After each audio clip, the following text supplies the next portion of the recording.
to teach us how to leave suffering, attain bliss and birth and death, and quickly realize non birth.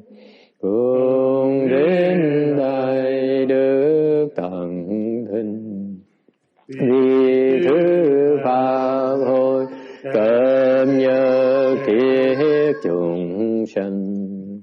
Tình duyên diệu pháp luân giao đạo ngã môn, như há liêu sanh thoát tự ly khổ đạt lạc, tốt chứng vô sanh.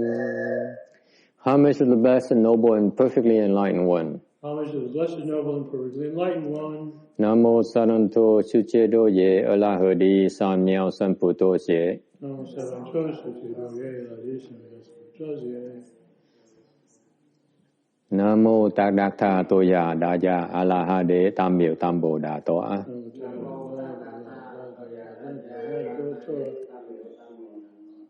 The unsurpassed, profound, subtle, and wonderful Dharma, 100,000 million aeons is difficult to encounter. Now that I come to receive and maintain it within my sight and hearing, I vow to fathom the thus come one's true and actual meaning.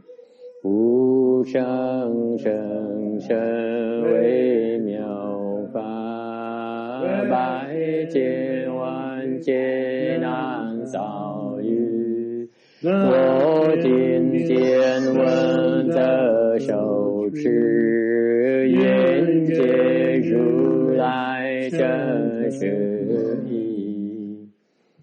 O Buddhas and Bodhisattvas, Venerable Sixth Patriarch, Venerable Shenhua, Venerable Novice Monks, Venerable all good advisors, Ami Tofo.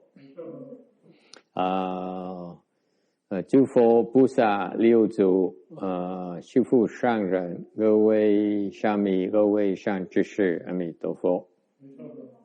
Chư Phật Bồ Tát, kính thưa lục tổ, kính thưa hòa thượng, tiên hóa, kính thưa quý thầy và quý vị thiện tri thức A Di Đà Phật.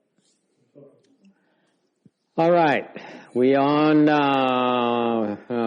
in roast meat to discuss Vajra Sutra. You should be on slide 653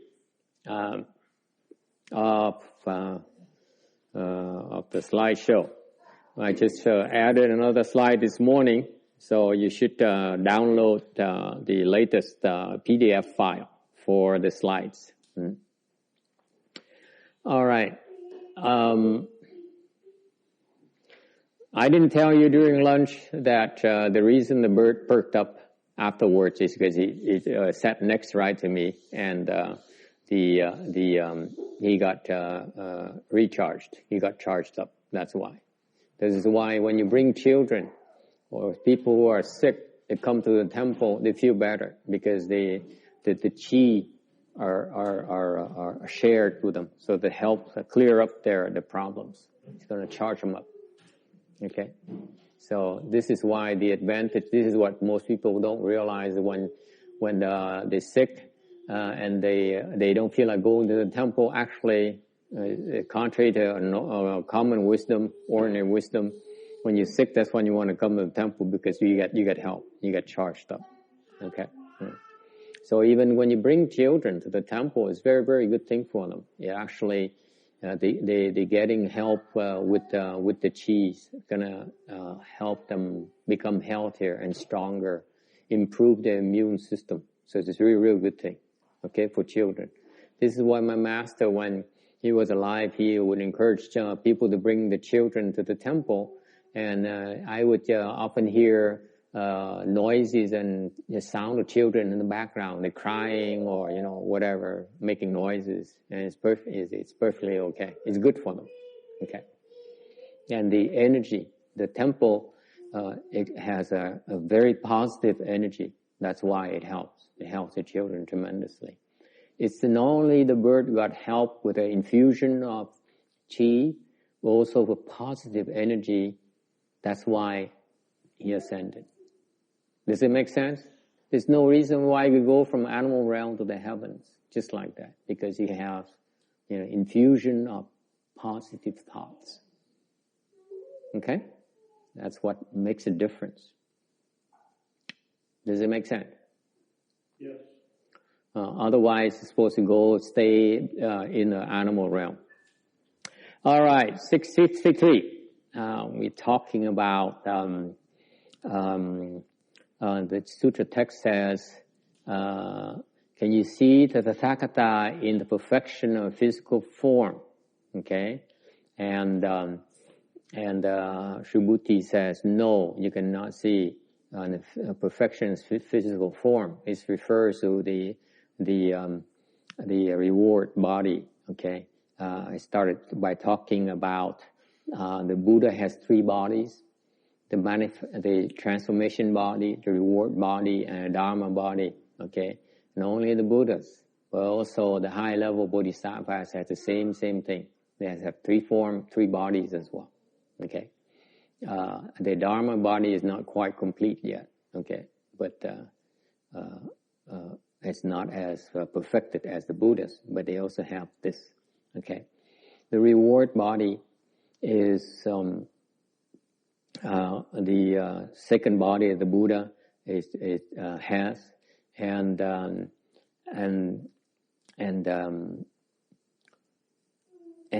when the Buddha talked about the reward body, everything, these bodies, the manifestation of these bodies are in order for the Buddha to do the work, to teach living beings. Okay, tất cả cái tam thân đó, Đức Phật nó có 3 cái thân, thì cái thân là pháp thân, bảo thân với là hóa thân. Thì thiệt ra Đức Phật dùng 2 cái thân, hóa thân với báo thân để mà làm việc. Okay, so for example, he uses the transformation body to he uses the reward body to teach bodhisattvas. Chẳng hạn như Đức Phật dùng cái báo thân đó để mà dạy Bồ Tát. Okay, because the reward body is so adorned, so wonderful that the bodhisattvas take one look at the reward body of the Buddha. Okay, they can't help but see, fall and become enamored with it. Okay, so this is the reward body is described in the praise to Amitabha Buddha. Chẳng hạn như Đức Phật mà dùng cái báo thân đó để mà giáo hóa những cái vị Bồ Tát thấy cái báo thân của Phật là mê tít thọ lò, thành ra Phật mới dùng cái báo thân đó để mà khuyến khích họ mà tu. Okay, cái báo thân nhà hàng đó, báo thân của Phật A Di Đà nó được mô tả trong cái kệ tạng Phật A Di Đà đó. Okay, his eyes, in Amitabha's reward body, his one eye is as big as the 4 oceans. Cái báo thân của Phật A Di Đà như trong cái kệ tạng Phật A Di Đà nó tuyệt vời lắm. Một con mắt của ngài thôi đó, nó to bằng 4 cái đại dương.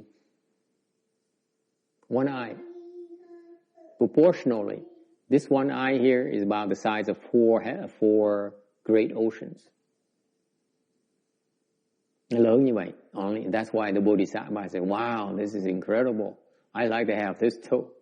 You see, for us, we see a nice sports car. We like to have it, like the Stingray nowadays, or the BMWs or the Porsches. We like to have them.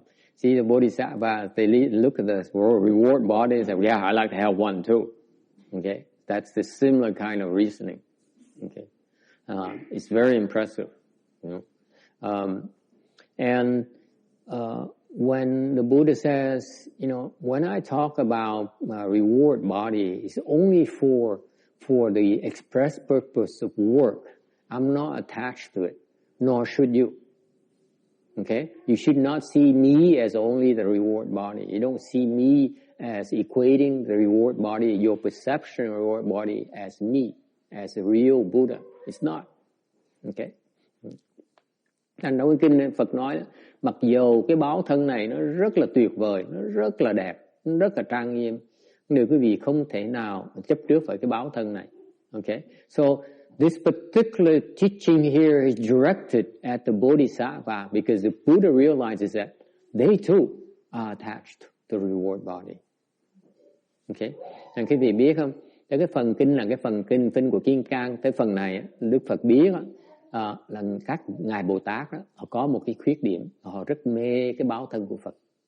The Bodhisattvas, the Buddha realizes full well that the Bodhisattvas are very, very attached to his reward body.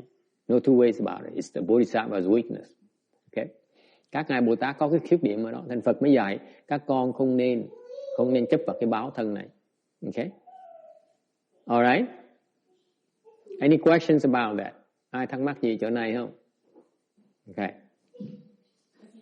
654. Tấm 654. Subhuti, what do you think? Can the Tathagata can be seen the perfection of marks? No more honored one. The Tathagata cannot be seen the perfection of marks. And why? The perfection of marks is spoken of the Tathagata as no perfection of marks. Therefore, it's called the perfection of marks. Subhuti, yu yi yun he, Ru Lai ke yi ju zu, chu xiang jian bu, bu ye shi zun, Ru Lai bu yin yi ju zu, chu xiang jian, he yi gu, Ru Lai shuo, chu xiang ju zu, ji fei ju zu, sư miệng chu xiang ju zu. Tu Bồ Đề, ông ra sao có thể thấy Như Lai qua các tướng cụ túc chăng? Thưa Thế Tôn, chẳng thể, không thể thấy Như Lai qua các tướng cụ túc. Tại sao? Như Lai nói các tướng cụ túc, tức chẳng phải cụ túc nên gọi là các tướng cụ túc. Okay, so here the Buddha says the perfection of marks. Marks meaning that things are perceived by our sense organs. Khi mà cái vị nghe cái danh từ mà tướng trong Phật giáo thì cái tướng này có nghĩa là những cái gì mà cái giác quan chúng ta thấy được, thâu thập được, thâu nhận được. Và hàng tướng là gì? Cái hương là một cái tướng, cái hình dáng là một cái tướng, okay? Cái âm thanh là một cái tướng. Tất cả cái lục quan chúng ta đó, nó tiếp xúc với thế giới bên ngoài. Thì các gì nó thấy được đó, nó tiếp xúc được cái đó đều gọi là tướng hết. Okay? Thành Đức Phật á, khi mà Đức Phật mà tới cái cõi Ta Bà này, Đức Phật sinh ra thì Đức Phật có được 32 hảo tướng. So marks are the things that are perceived by your sense organs, your six sense organs. So this is the nature of human existence. We rely on our sense organs to connect with the outside world. Okay, so the sense organs, whatever they receive, are called marks in Buddhism. Okay, so when the Buddha, Shakyamuni Buddha, came to our world, he uses his transformation body, and he calls himself Shakyamuni Buddha. Đức Phật khi mà tới quả thế gian này, thì sinh ra vào quả thế gian này, thì ngài lấy cái tên là Tất Đạt Đa và thành Phật là Phật Thích Ca. Cái đó là cái hóa thân của Phật. Thì hóa thân của Phật á là ngài từ Phật từ một cái pháp thân của Phật, ngài biến ra một cái hóa thân làm một hình tướng một con người. Cái hình tướng con người này Phật á thì chọn những Đức Phật có cái đặc điểm. Khi họ thành Phật, họ có 32 cái hảo tướng đẹp không thể tưởng được. So what happens is all Buddhas, Shakyamuni Buddha in particular, has these 32 hallmarks, okay? Superior marks of the superior person, okay? For example, he has a Dharma wheel in a palm his hand. Chẳng hạn một cái hào tướng mà Đức Phật có là bằng tay này đó, có cái luân hồi, cái bánh xe luân hồi trong này, okay? His head, okay, his head has a bump. Rồi cái một hào tướng khác đặc biệt, rất đặc biệt cho Phật với Bồ Tát mới có thôi. This is only for Buddhas and Bodhisattvas. Arhats don't have it. Cái hào tướng khác chỉ có riêng Phật với Bồ Tát mới có thôi. Các ngài La Hán không có. The Arhats don't have it. Practical Buddhas don't have it. Is they have a bump in the head. Trên đầu họ có một cái đỉnh. Nó sưng lên tí. Okay? You look at all the pictures of the Thai monks and the Cambodian monks and Vietnamese monks. Quý vị nhìn thấy những cái hình đó, hình tướng của những cái vị A La Hán bên Thái Lan này, bên Campuchia này, bên Lào, bên Việt Nam á, quý vị biết không? Đa số tất cả hình của họ không có người nào có cái đầu nó sưng lên một tí hết. So you notice their heads is not, this is little bump on top of their head. Only Bodhisattvas have such a bump. Okay, when you become a Buddha, that's when the bump becomes more pronounced and even becomes invisible. Nên quý vị biết không? Khi mà các Bồ Tát đó, khi họ tu tới trình độ cao rồi, họ bắt đầu cái đầu họ có cái nhô lên như vậy, nhô lên rồi khi càng ngày nó càng nhô, rồi lúc mà họ thành Phật rồi nhô rất rõ ràng, mà gì cái nó biến mất luôn đó. Okay, so the Bodhisattva can choose to have a bump or they can choose not to have a bump. Bồ Tát họ có thể chọn có cái đầu hay không có. Whereas Arhats have no choice. Ngược lại, A La Hán không có lựa chọn được, họ chịu thôi. Cái đầu họ không thể nào sưng như vậy. Okay. All right, and so what happens? The Buddha has these 32 marks, and that's why that distinguishes him from everyone else. Thành cái Đức Phật Thích Ca có 32 hào tướng, đó là cái sự đặc biệt của chư Phật đó. Những cái người khác chưa phải thành Phật không thể nào có 32 hào tướng được. Chẳng hạn như ngài A Nan Đà có được 30 cái hào tướng. Okay, for example, Ananda, Venerable Ananda has 30 of these marks. Okay, you know that the heavenly beings, some of the heavenly kings have the marks too, but they're not as pronounced and not as beautiful, as refined as the Buddhas. Thành trừ đó Phật thôi đó, những cái hào tướng đó, Phật đó mới là tuyệt vời, còn những người khác có hào tướng để không giống được như Phật, không có đẹp được như Phật. Okay.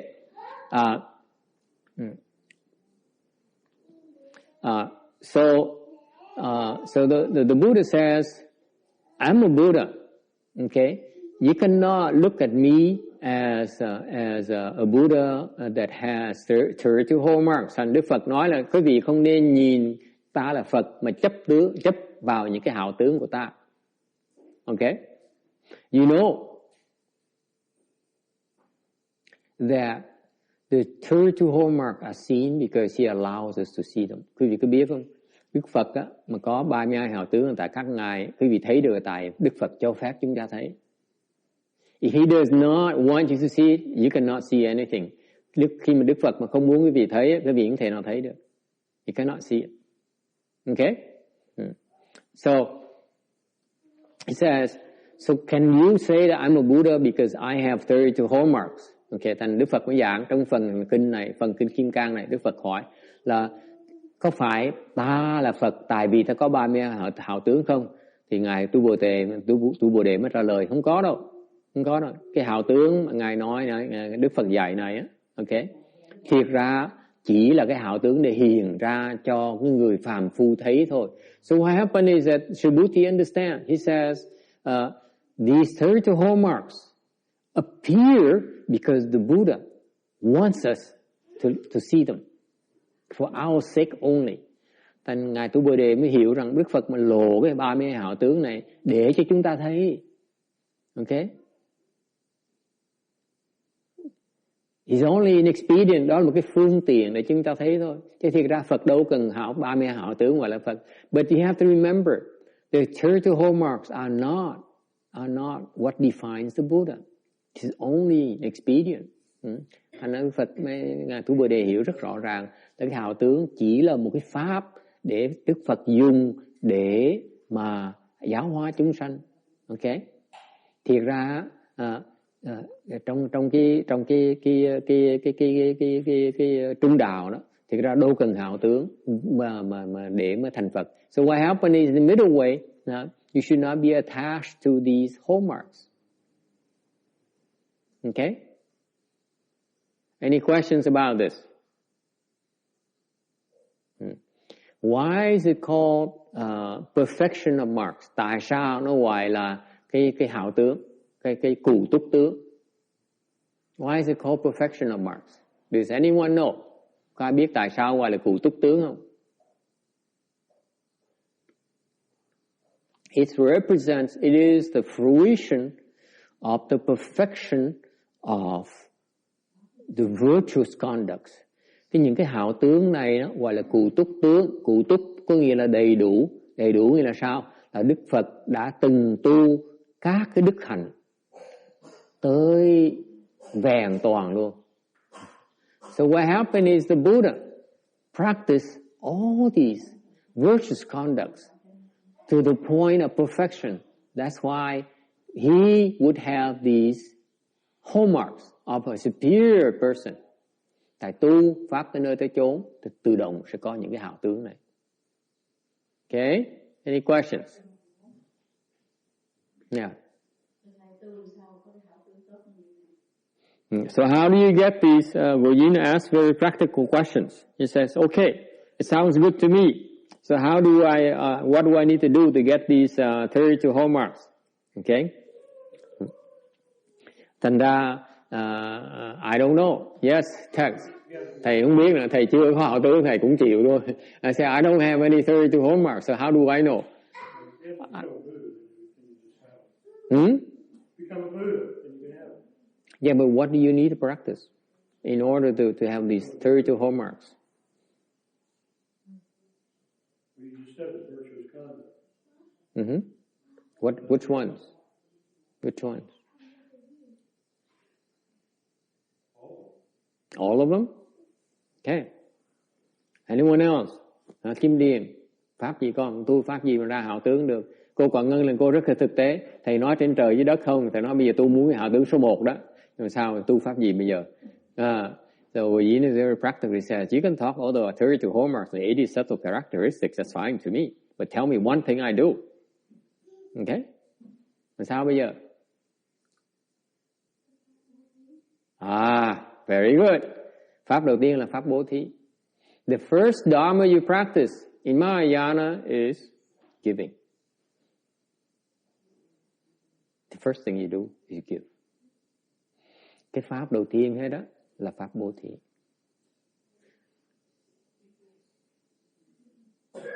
Okay? Yeah. So if you start with practicing giving, and that is the beginning of the remaining dharmas. Thằng quý vị biết không? Các người bên Đại Thừa chúng ta được dạy là tu bố thí. Trước cái bố thí cái đã. Và khi bắt đầu quý vị bố thí một cái là giống như cái bánh xe nó chuyển, bắt đầu nó chạy càng ngày càng xa. So it's just like a snowball. Once you start giving, just give, keep on giving, and it will snowball itself. And then sau đó, and then what happens after that? If you snowballs, làm sao mình biết là mình biết mình đang đúng hướng? Next question. Khi mình bắt đầu bố thí rồi, how do you know you're going in the right direction towards the completion of these 32 hallmarks and 80 subtle characteristics? Thầy hỏi tiếp, câu hỏi các vị nên thắc mắc là nếu như chúng ta bắt đầu với bố thí, thì bắt đầu bố thí cứ tập tu bố thí, you start practicing giving, give more and more and more, cứ tiếp tục bố thí, okay? And how do you know in the right direction? Sao mà quý vị biết là mình đang đi đúng hướng? Suppose you're giving that's improperly, okay? Chẳng hạn như làm sao quý vị biết mình bố thí, mình cho bố thí, mình bố thí mà đang trật đường rầy xe lửa? How do you know? Or how do you know you're giving, you're making progress in your giving paramita? Làm sao quý vị biết là mình đang tu bố thí đúng? Yeah.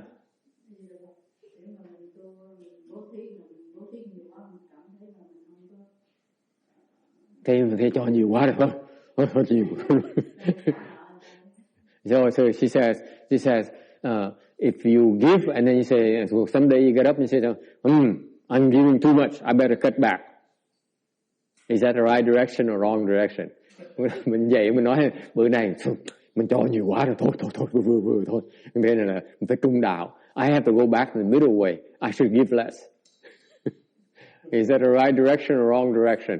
Đó đúng hướng hay là trật hướng? Yes. I think the answer to the original question, how do you know if you're doing it correct? If you keep doing it. Yeah. If you keep doing it, you're doing it wrong. Not necessarily. I know people who meditate for 10 years, 15 years. They make very little progress. How do you think meditating doesn't mean it meditating it right? Is it clear? You have to be careful. When we do something, what are the marks, the milestones you need to be aware of? Buddhism is called meditation samadhi levels. Okay? Giving, how do you know you're in the right direction? Does it make sense to you? How do you track yourself? Cái thắc mắc ông này nói, mình chỉ tiếp tục bố thí, thì nó giống như mình thiền vậy, thì nó đâu có được. Bố thí mà quý vị bố thí mà trật cũng vậy thôi, cũng giống có nhiều người thầy biết thiền có 10 năm, 15 năm đâu có tiến bộ đâu, 20 năm không tiến bộ. Thì như vậy xin nhé. Hảo, cái dùng cho cái bị trao nũng, 因为是我吃的太多。He says it's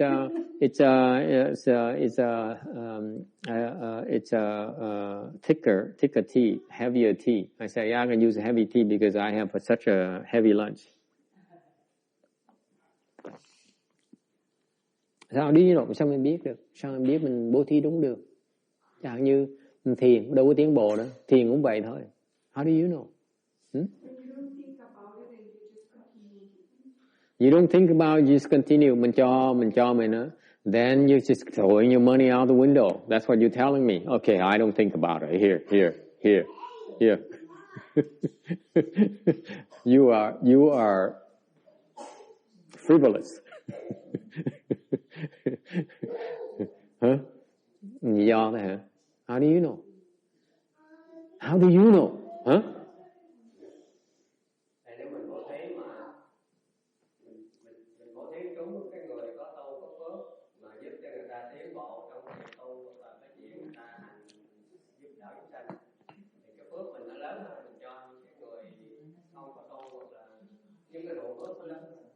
Mấy con chuyên môn đi cho hòa thượng, khi kiếm mấy cái người mà tu hành mà cho hòa thượng, con cứ tới cúng dường cho hòa thượng thôi, không? Con ngày này cúng dường, tháng này cúng dường một hòa thượng, tháng sau cúng dường 2 hòa thượng, tháng sau nữa cúng dường 3 hòa thượng, 4 hòa thượng, 5 hòa thượng, 6 hòa thượng, rồi sao nữa?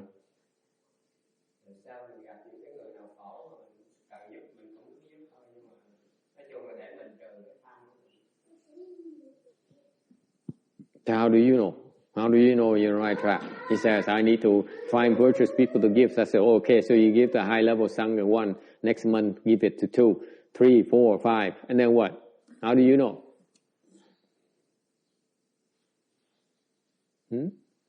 Sao biết bây giờ? Anyone? This is so fundamental. Now I'm worried about you. Bây giờ thầy bắt đầu thấy thất vọng cái gì đó. You've been here for years now. You don't even know how do you know you're giving properly? Mà sao khi vì tới đây tu với thầy đâu mà bây giờ vẫn chưa hiểu sao mà bố thí đúng? How do you know? Quảng ơi, làm sao con biết con bố thí đúng?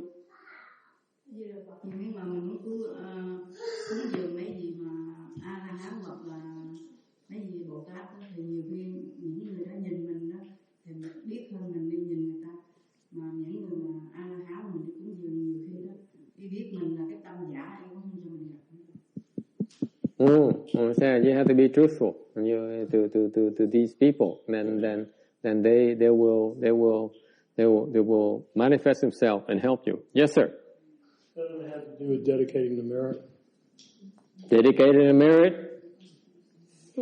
Not necessarily. Well, when you give with sincerity. Sincerity, thành tâm. That's what she just said. Yes. Yes.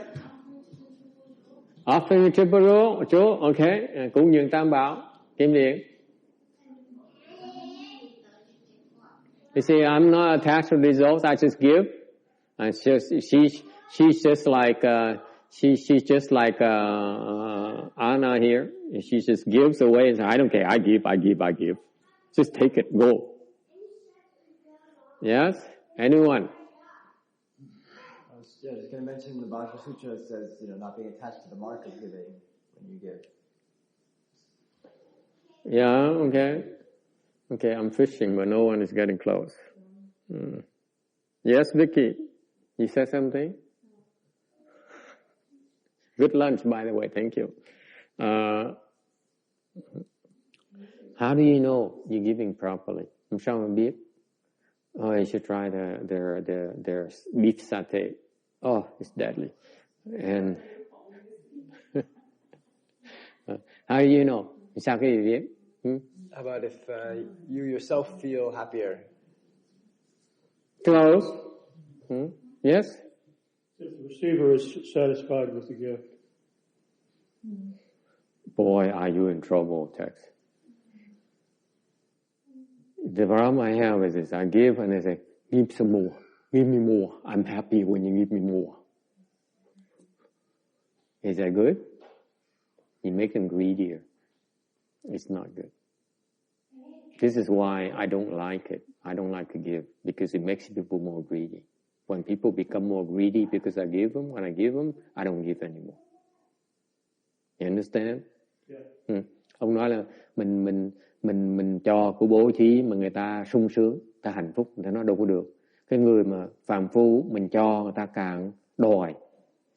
Ta hạnh phúc thiệt mà nó đòi hạnh phúc thêm nữa. Tức nói cái khác, cái gì cho khiến người ta tham lam. Thành đối với cá nhân thầy, nếu thầy cho mà khiến cái vị tham lam, thầy không cho.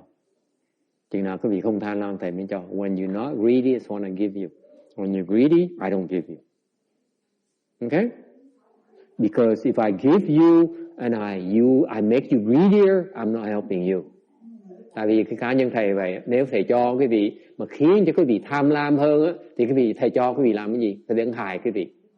Okay? I'm depleting your blessings. Thầy cho cái vị nhận là cái vị sẽ bớt phước và cái vị tham lam hơn nữa. Not only are your blessings depleted, okay, but you are becoming greedier. It's terrible. I'm not helping you at all. Cái vị thấy không? Thầy bố thí cho cái vị mà cái vị khiến cái vị bớt phước nó vơi, rồi còn càng tham lam nữa thì đâu có giúp cái vị đó. Thầy đang hại cái vị. Nên thầy không cho. My attitude is I don't give, I take first. Thầy chỉ lấy thôi, thầy không cho. I prefer to take. I don't give. Until it doesn't make you greedier. Thành thầy không cho. Trừ khi mà thầy cảm thấy cái gì không còn tham lam thì thầy mới cho. Bớt tham lam thầy mới cho. Thầy nói cái gì hết tham lam không thể nào mà có chuyện đó thầy xảy ra được. So I said I correct myself. I give when it makes you less greedy. If I give and makes you greedier, I don't give. Okay? Kim Điền, yeah, I agree. Yes. It has the new giving with condition. If you say if you said like that, you are giving with condition. Giving condition. Right? No. Because you said if the receiver not greedy, then you give. It means that's your condition. Yes, this is why I worry about her when she takes notes. Cái bà làm khó làm gì với thầy. Mà nói là nếu như vậy thầy mà nói thầy cho mà thầy cho mà quý vị không được tham lam thầy mới cho. Thì nhưng mà thầy cho mà có điều kiện. Thầy như vậy đâu phải là cho nữa. Như thầy cho trật. So she's saying that you're giving with condition, therefore you're not giving properly. Therefore I'm not making progress. Thầy đâu có tiến bộ nữa đâu. I don't need to make progress anymore. Thầy đâu cần tiến bộ nữa. Thầy làm thầy rồi. I'm a teacher. I don't need to make progress anymore.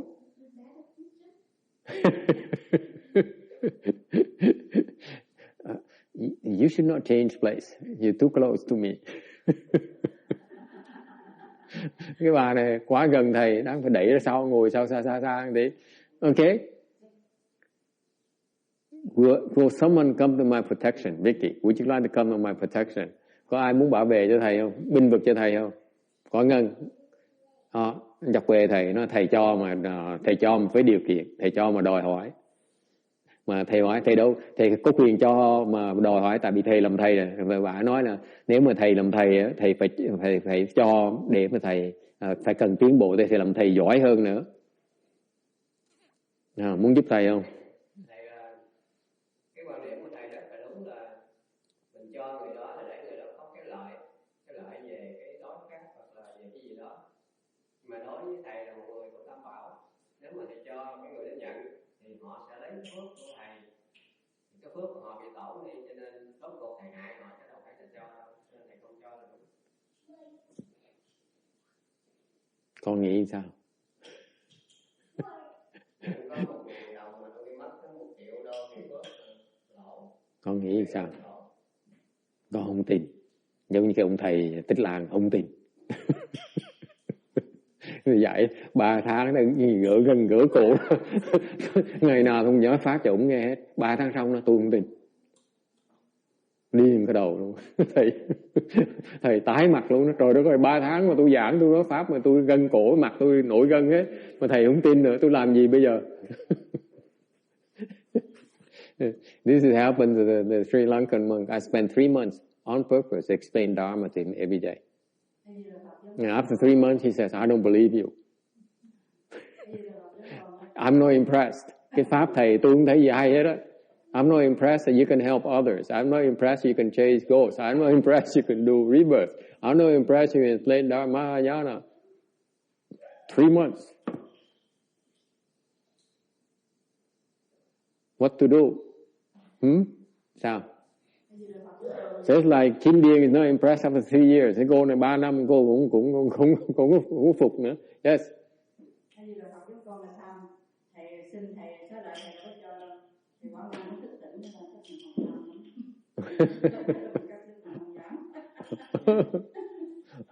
Yin says she keeps on nagging me about giving her sharir. Do you know that? Cái gì có biết không? 3 cái tháng đầu tiên á, 3 tháng đầu tiên, 4 tháng đầu tiên cô vẫn gặp mặt thầy rồi.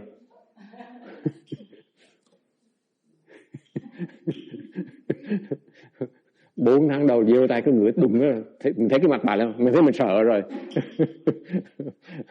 She always waiting for the chance to give me. Okay, and so she says, "But I didn't give any." And then she said, "Whoa!" And she woke up and said, "Maybe I'm too greedy. That's why he's not giving me." I'm still not giving. Thầy vẫn cho như thường. Yes. Anyone? Ai muốn giúp đỡ thầy? Yes. She says, I need to become a better teacher.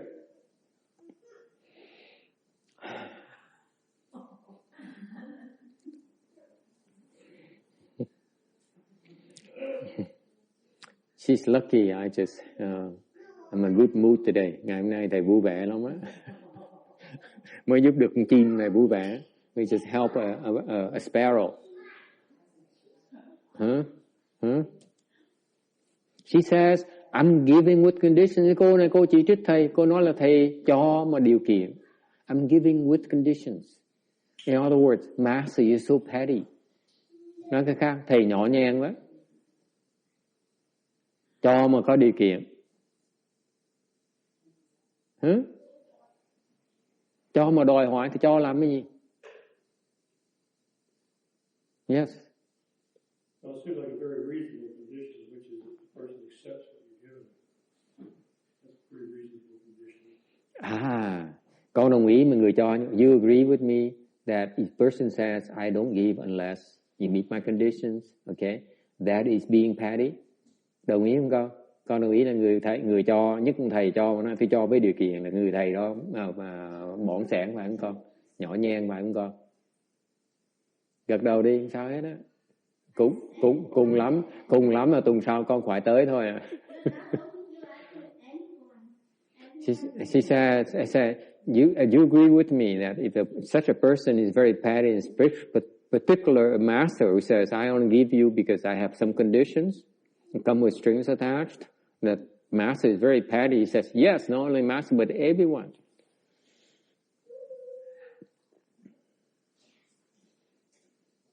Anyone wants to say anything to her before she leaves? Yeah, let's all just kill ourselves.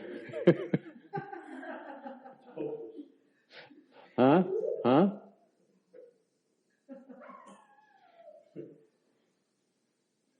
Careful. She feels I'm petty. Cái cô này nghĩ là thầy nhỏ nhen, bỏn sẻn. Okay? It's because, tại sao như vậy? Because she's petty. Tại cô này nhỏ nhen, bỏn sẻn. Thầy đâu có bảo nhé mỏi sẵn đâu.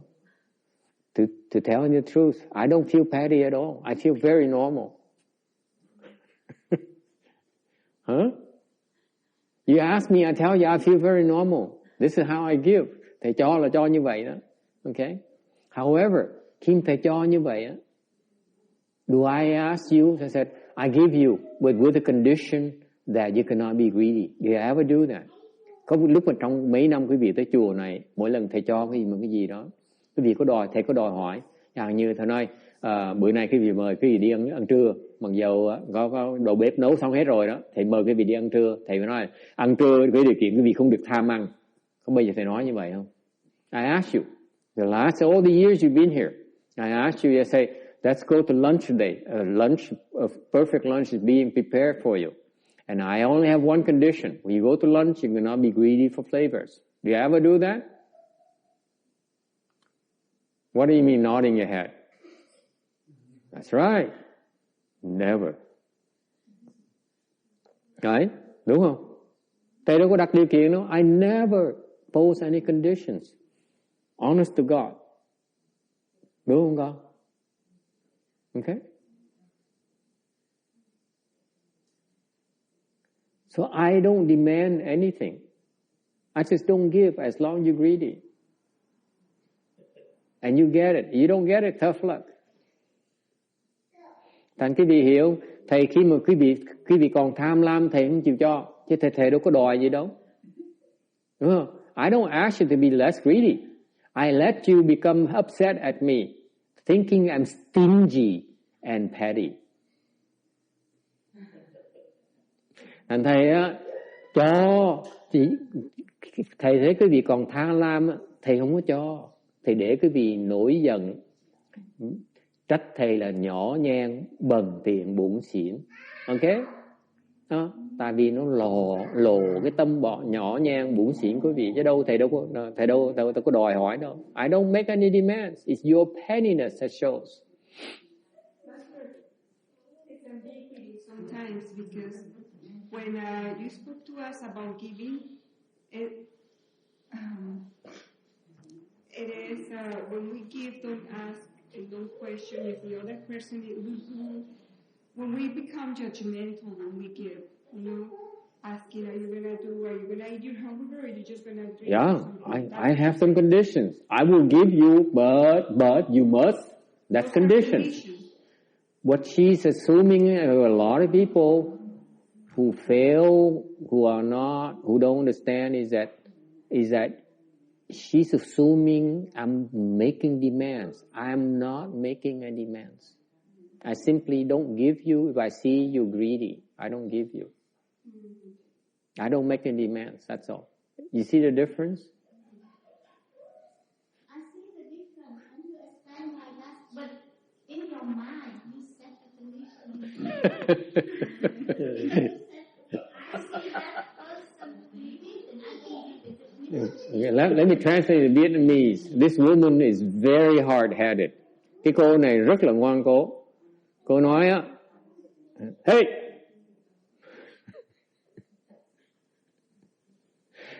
Cái cô này ngoan cố, thầy giảng cái gì nghe cho rõ ràng này.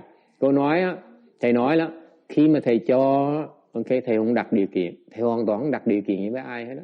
Ok, thầy chỉ cho thôi. Ok, nhiều cái người mà khi mà chuyện hàng như người ta còn tham lam, thầy không cho cái đó. Tại thầy cho đó làm ta tham lam, thầy không cho thôi. Thầy không đòi điều kiện hết đó. Ok, là cái đặc biệt. Mình cô mới nói, thầy hỏi cái gì rõ ràng, thầy có đặt điều kiện khi cái vị cho, thầy cho cái vị cái gì không? Thầy chưa bao giờ đặt điều kiện gì hết đó. Nhưng để cô nói, thầy nói cũng có lý, nhưng trong cái tâm thầy đặt điều kiện. Thầy cũng nghẹn ngào luôn, không biết nói sao nữa. I'm speechless. I don't know what else to explain to her. How can she misunderstand me? She doesn't understand me at all. Cái cô này không hiểu thầy gì hết á. Yes, Vicky. So, Master, I think we as disciples have to realize that you're always our master, and you're always teaching us. You better. Then we always have to realize you're always our master and teaching us all the time. Whether You understand that? Whether In you there. label it and say, okay, this is a Dharma lesson or not, it doesn't matter. You're still teaching us all the time. And you slip it in there, and Yeah. we don't Text get it. violently disagrees No, with I you. don't. I just think it's funny. I feel so good about it. Yeah, right. Yeah, these people. I realize that either the lay person or the master, when we do something, we do it benefit people, we harm people. We have that in mind before we do something, right? So the master often says to me, you don't touch anything, donation from people. Because when you touch it, you lost your benefit, you lost your blessing. Don't touch from anyone. Even when they give you free. So when you touch it, you lose your blessing.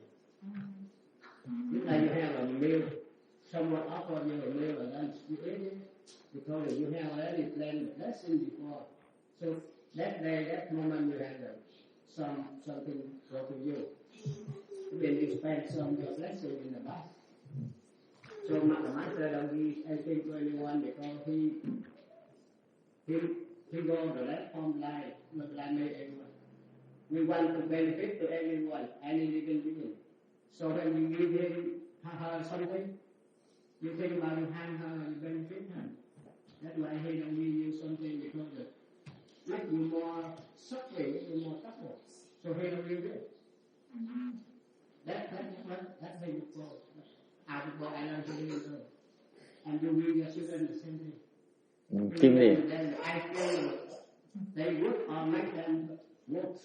So you think about it. Kim Liên, con nghĩ sao? No, talking about vision, at the beginning, I think we are trying to understand how we know that we are living the right direction. We know Yeah. the right direction. Right. And I heard you say, if you see a person breathing and you don't give, make me think it's meaning you living with condition. I'm not talking about master. You're thinking again. You're thinking. That's the problem. Because we are sitting here studying and because they said, how do we give correctly? And then we say, oh, you see a person breathing. But you're making an inference. We have the question is meaning You're making an inference that you're assuming that we're making conditions. We're not making any conditions. We're not making any demands. I don't give if giving doesn't help you. Doesn't mean I'm making demands. There's a big difference. You're reading things into it. It's not there. You understand that? I understand where you're coming from, but your premise is wrong. You didn't understand my statement. My statement is that when I give, it's only to help you. If I give and I see that it's not going to help you, I don't give. Okay? It doesn't mean I'm making demands. You're reading, you're inferring and making demands, but I'm not. That's where your premise is wrong. Okay? I'm waiting for someone to tell me that, especially these educated people, but none could come explain it clearly. It's very important in education. You need to differentiate between making the inference and making a deduction. It's not there. I'm not making any demands. You're reading, making demands because your mind is stuck on that making demands. I'm not. Understand that? That's what I'm trying to show to you. Thành cái gì biết không? Cô này thông minh lắm. Cô nói là thầy giảng như vậy á, thầy nói là thầy không cho, nếu thầy thấy người ta tham thầy không cho, thì như vậy đó.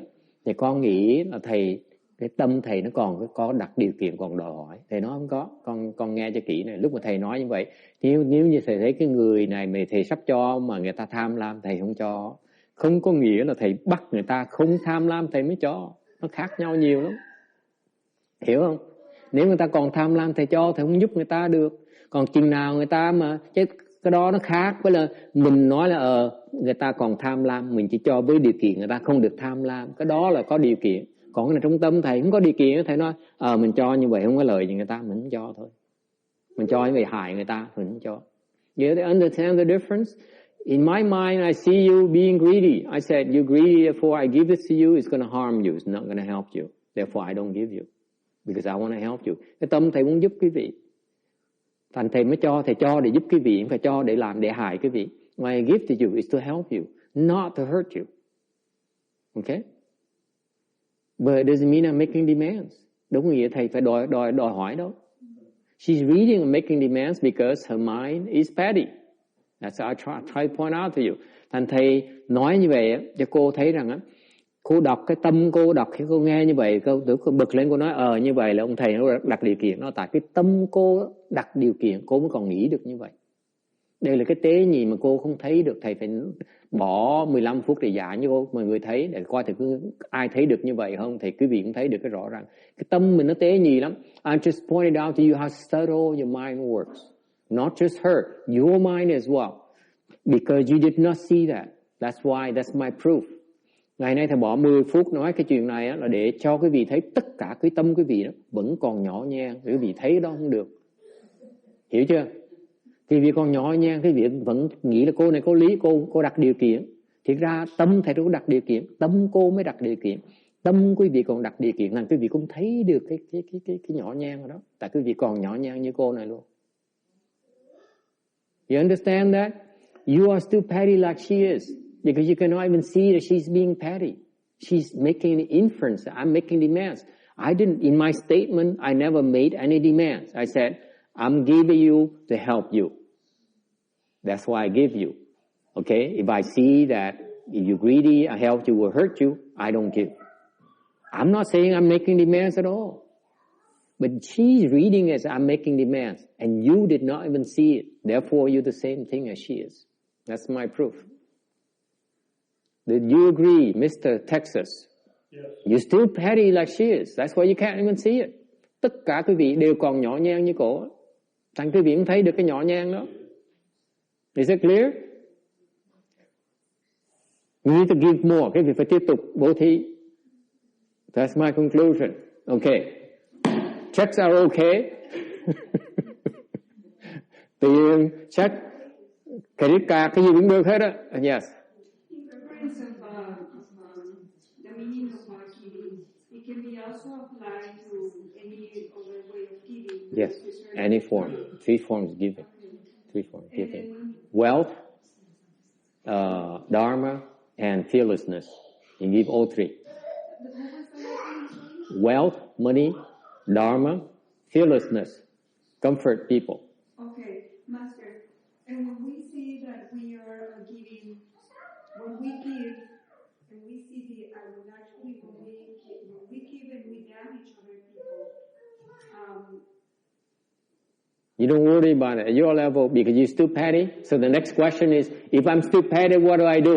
Thằng cái câu hỏi mà tiếp tục á là nếu quý vị đồng ý quý vị còn nhỏ nhen như vậy, quý vị làm cái gì? Tiếp tục cho thêm đi. Until you no longer petty. Cứ tiếp tục cho. You keep on giving more and more and more and more until you cease thinking like that. Tiếp tục to, từ từ sẽ bớt cái tâm nhỏ nhen như vậy. Ok? Đừng còn so đo như là vẫn còn chưa biết bố thí. If you still are petty like that, it means you don't know how to give yet. You have not perfecting the giving yet. That's why you're still petty. Okay? You nghe rõ không? Còn so đo là vẫn còn phải bố thí nhiều hơn nữa. If you still petty like that, you need to give more, even more than the last time. Is it clear? Because how you going to free yourself from it? Phải không?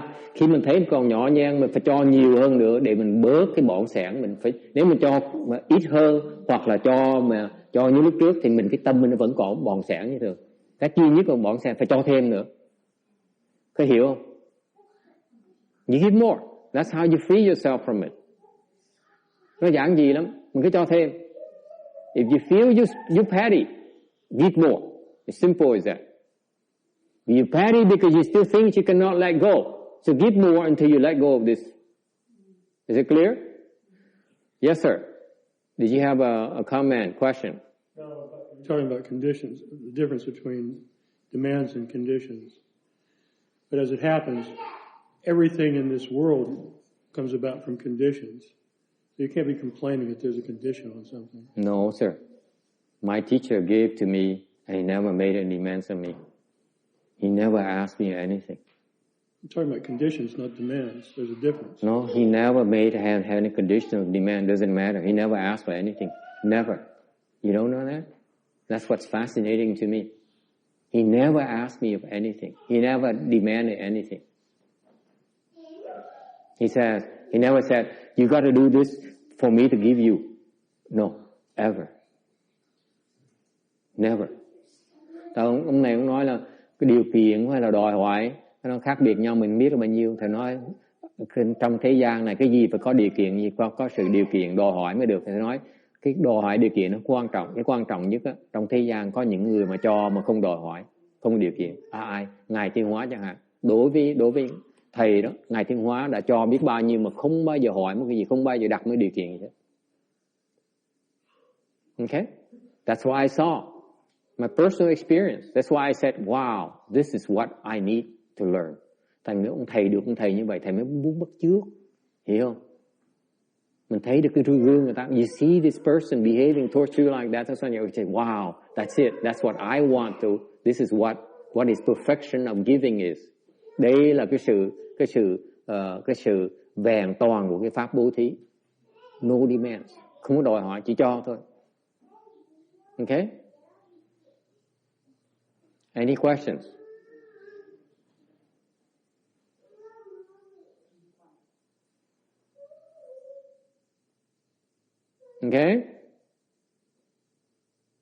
Okay, so how do you know you're in the right direction? Làm sao quý vị biết là đúng hướng?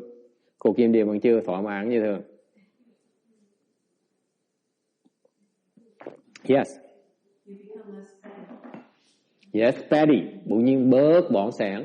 That's the right direction. Càng ngày mình bớt. How do you know you become less petty? You prepare to give more. Mình sẵn sàng cho nhiều hơn. Mình sau đó mình nói là you don't get up in the morning and say, I give too much. That's one of the Dharma protectors of Master Shenhua. He says, you know what? I just gave $20,000 to the temple this month. That's too much. Okay? She said so. She said, I gave. This is organized Dharma assembly. I added all the checks I wrote for the temple. Over $21,000. That's too much. This woman does not know how to give yet. Cái bà đó bà nói là tuần vừa rồi, tháng vừa rồi là chùa tổ chức mấy cái pháp hội là cần cái này cho tăng, cần cái này cho đồ ăn, cần này nọ. Tôi cộng lại mấy sách của tôi biên á, ngân phí tôi biên á, là hơn 21.000. Quá trời đi. Okay? Cái người này vẫn chưa hiểu bố thí. Okay? They don't see it as an opportunity to make a fortune. Họ không thấy đó là cơ hội để mà làm giàu. Họ thấy tiền ra mà không thấy cái phước vô. They only see money going out, but they don't see the blessings coming in. That's how petty she is. Vẫn còn nhỏ nhẹ. Does it make sense to you? She only sees the check going out. She doesn't see money coming, the blessings come in many times over. Vẫn chưa hiểu như thế. Still petty. Okay? Does it make sense? You only see things going out. You say, oh, I give flowers, I give money, I give food. That's my loss. But you don't see the blessings, the incredible blessings that you are getting. Cái vị thấy người ta nhỏ nhàng thì chỉ lo thấy cái tiền người ta ra không, người ta không thấy cái lợi, cái phước báo mà người ta đang được thu vào. Không thể tưởng tượng được. Excuse me. Yes? Okay? So you keep giving until what? And then what's the next milestone? Rồi sao quý vị thấy tiếp theo là sao? You give and you're becoming a better person, a nicer person. That's the right direction. Quý vị bố thí mà càng ngày càng tốt, trở thành người tốt hơn. Cái đó là cái đường hướng đúng. Giving supposed to make you become a better person. Cái bố thí giúp quý vị thành một cái người tốt hơn.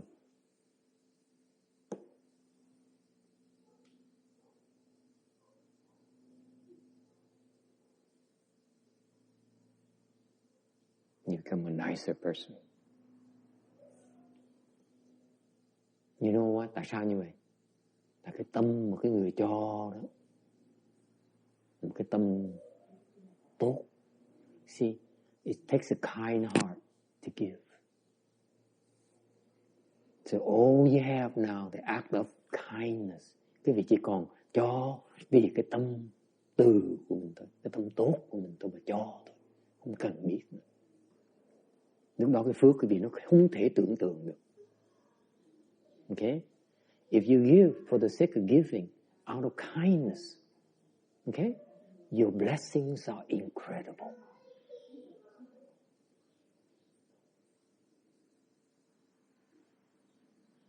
Không cần so đo nào. You don't even think about it anymore.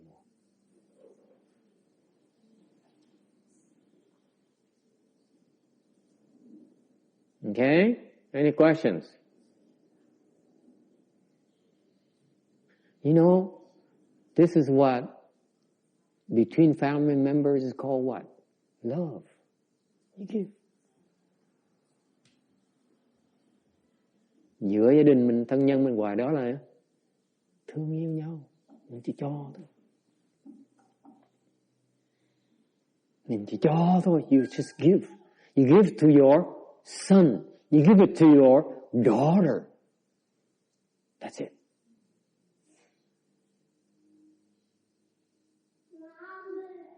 Doesn't matter. Không cần biết. Nó thích không thích. Nó biết ơn không biết ơn. Không cần biết. Mình chỉ cho thôi. Whether they're grateful or not, you still give. That's love. We don't call it love, we call it giving. Mình không gọi đó, tình thương mình gọi là bố thí. Dễ sợ không? Mình chỉ cho thôi. And that's the strongest bond between parents and children. Cái đó là cái tình thương mạnh nhất giữa cha mẹ với con cái. Mình chỉ cho nhau thôi. You give to each other. Yes.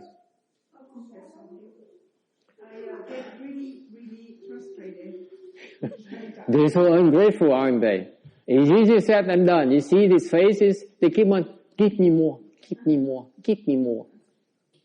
And you have no more to give. I'm drained. You're drained. Especially when they come to you, hi mom. But is that because I complain and I get drained because of that? I feel that I'm at home. I decided to stay at home to give my family, to nourish them. But it seems that it's an endless, I think I'm damaging rather than helping. No, you're helping. You just don't know how to give yet. You choose to give, but you don't know how to give yet. That's why you just like everything else, you give to the end. And then what? When you're tired, you have nothing else. That's a real good question. You always ask good question in a very clumsy way.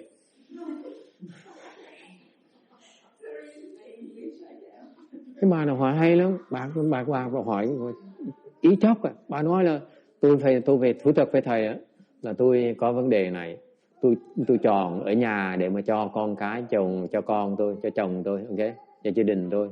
Mà nhiều khi tôi hết sức, cho hết sức đuối, bây giờ tôi không biết làm gì nữa. Ok. Thầy nói bà hỏi hay lắm á, tại vì bà nói câu hỏi rất là đúng, câu hỏi rất là thực tiễn. Đương nhiên mình cho tới lúc mình hết mình làm gì? Bây giờ mình hết cho tới nó đòi nữa mình làm gì bây giờ? This is a real question here. If you keep on giving, I ask you to give more and more, and then come to the point where you say, I have nothing left. How do you ask me to give more? What to do? Because these people ask for more. Ask Tex, he'll tell you. Come on. What else have you got? Give me. Mình cho đương nhiên sẽ đòi hơn. Lúc nào đó mình sẽ hết. Làm sao bây giờ? What do you do? Cái điền làm sao bây giờ? See, people talk about giving, but they're not.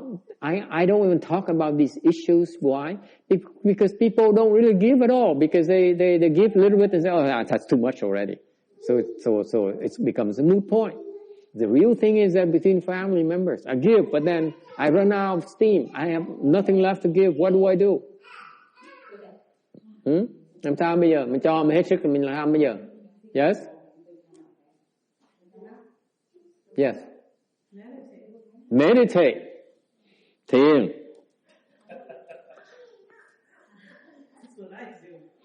And then you get up and you give and then you run out of steam again. What do?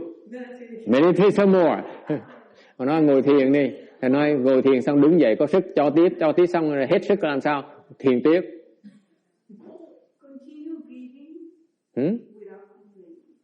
Without complaining. You give until you pass out.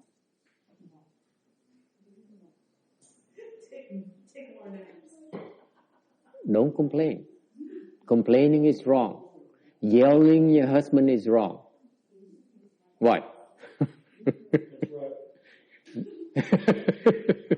Look at his face. He's so comical. Yeah. He's not becoming a better person. He's just happier. Thầy nói sao? Thầy nói cái vị cho cho tới khi cái vị ngất luôn. Chứ còn mình cho xong mình than phiền, mình nói mình cấu, mình mắng con, mình cậu với con, mình cậu với chồng, ok, mình cau có với chồng là như vậy là sai. That's wrong. You don't complain. You don't yell at your husband. You give. You want more? Here, take more. You want my blood? Here, take my blood. No. You give to give until you can't give anymore. You haven't pushed far enough. And then in the other hand, you slap them. You give one hand, the other hand you slap them. you go, okay, one side we have the family, our children, and the other side we have our parents, aging parents, and all that. Too much time is absorbed into the families, our kids. Yes. And then I decided to come to the Sutras. I probably should be with my mom. Yeah. So it is too much giving, and also I want to get something from you. Now you put me on the spot. Cái cô này cô nói bây giờ tôi cho gia đình rồi, xong gia đình hết rồi, xong còn gia đình của cha mẹ nữa. Gia đình của mình là một chuyện, còn gia đình cha mẹ hay sao?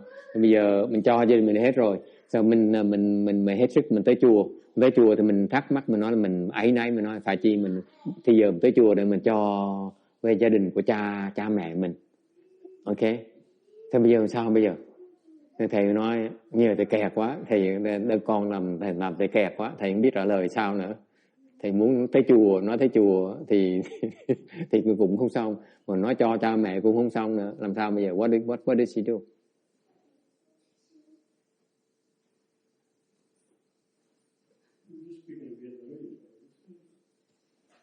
She's Spanish. She doesn't speak Vietnamese.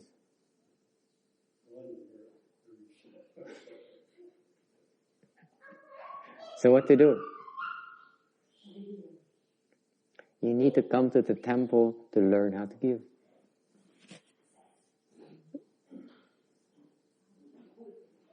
You don't go to the temple, how is it going to be better than the last time?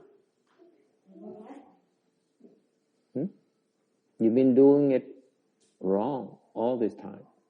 Unless you learn a better way to do it, how is it going to get better? It's going to be the same. It's going to be status quo.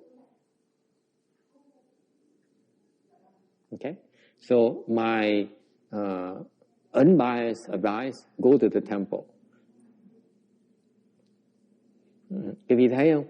Trước giờ quý vị đã làm như vậy rồi. Không có gì khác hết. Thì quý vị phải bỏ thì giờ tới cái chùa nghiên cứu để học hỏi cái phương pháp mới, cách làm mới để mà tiến bộ, chứ không thôi làm sao tiến bộ được. Okay? The point here is you need to learn a better way to give. Quý vị phải biết cách bố thí hay hơn lúc trước. Okay? You come and you ask these questions. I have no more to give. Okay? What do I do? Tới mình để trả lời chứ, hỏi chứ. Cho không cho hết rồi, không còn sức mà cho nữa. Okay? Làm sao tôi làm gì bây giờ? My answer to you is that you haven't given everything yet. That's why you still have energy to yell at your husband. You should give to the point where you're so tired you can't even yell at him. You say, okay, whatever. I give. Here, take it. Right? Because you have nothing left. When you still are able to yell at him and you still have some left, you're not willing to give. Agree? Quý vị biết không? Nếu cái cô này ấy, mà ở gia đình mà lo gia đình tới độ mới kiệt sức luôn, mệt quá đó. Rồi mà phát cáu với ông chồng thì nói như vậy, còn có sức mà phát cáu với ông chồng có nghĩa là vẫn chưa cho hết, thành vẫn còn sức như thường. Cho đến khi mà kiệt sức luôn á, thì không thể nào mà la chồng, mắng chồng nữa. Thì lúc đó mới xong. That's when you done. You have to give everything you've got. Look at her, look. Yeah. You didn't do it. You still hold back. You still held back. Quý vị lúc mà bố thí, this is common to all of you. Quý vị người nào cũng thông minh, say, what if tomorrow I save something for the rainy days, right? No, that's not Buddhism. Buddhism will give you everything. Cho hết luôn. Không tiếc. Quý vị người thế gian rất là thông minh, quý vị lo cũng thủ thể. You know, worldly people, they said, I better save something for the next 10 years, 20 years, because I might need it. Okay? That's common sense, right? Người thế gian nói là tôi phải để dành để cho 10 năm sau về hưu này nọ. Cái đó là thế gian pháp, Phật pháp cho luôn. You give. Yes? I think something I fought with for a long time is that if I give everything, there's nothing left for me. Yes. I like the mentality. Yes. You have to hold on to something. Yes. But in the Buddhist way of doing, I think this is beautiful. This. I cannot believe that you guys are so advanced that we can talk about giving in such minute and advanced levels. Quý vị biết không? Cái trình độ quý vị cao đến độ mình đang nói cái pháp bố thí mà tuyệt vời dễ sợ. Nó có rất uẩn khúc trong cái pháp bố thí, quý vị cũng thấy được. This is the Dharma of giving that people don't understand about, that we're discussing in great details. What I find fascinating is when I decided finally to let go and just keep giving, I actually got more back. I actually got more energy. More than what I was thinking I was holding on to. It's just, but it hurts because you think you're losing yourself, or you think I'm giving something up, I should never give up, and you think this is too painful, but then just do it. Just see what happens. Just do it once, and then you kind of go, oh, is that all? Agree, disagree? It's not so bad. Does it make sense to you or not? Thầy hỏi cái gì, một cách thành thật hỏi cái gì nghe. I'm asking you a very sincere question, very honest question. Okay? Does it make sense to you to give everything? Go all out or not? Does it make sense to you? No, it doesn't make sense to go all out. But think about it. Are you prepared to go all out? No, you're not. No, I'm not. Certainly he's not. He said, hey, what about my future? What about my security, my safety? This is all I got for my safety. I'm not going to give away my safety, right? My dignity, right? Ai cũng vậy chứ. Ai nói là tôi phải thủ lại cái thế của tôi thủ lại để mà tương lai của tôi thử vào cái sự an toàn của tôi, đúng không? Ai mà chịu bỏ cái đó được?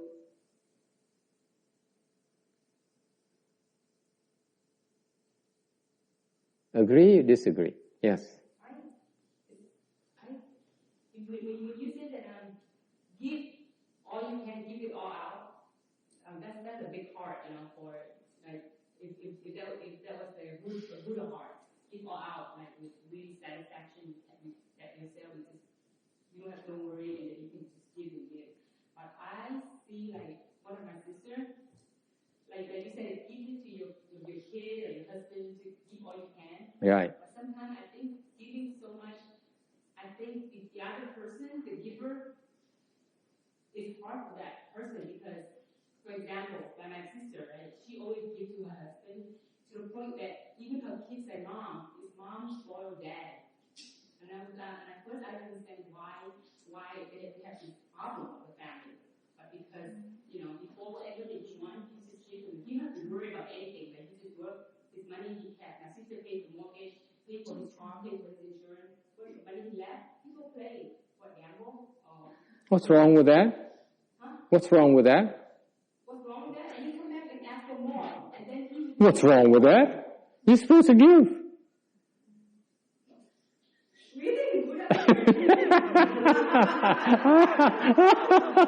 What's so wise about it?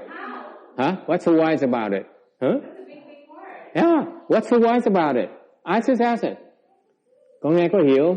Cô nói là tôi thấy gia đình của em là chị mà bà là lo hết tất cả tiền bạc cái này kinh doanh trong nhà là bà lo hết.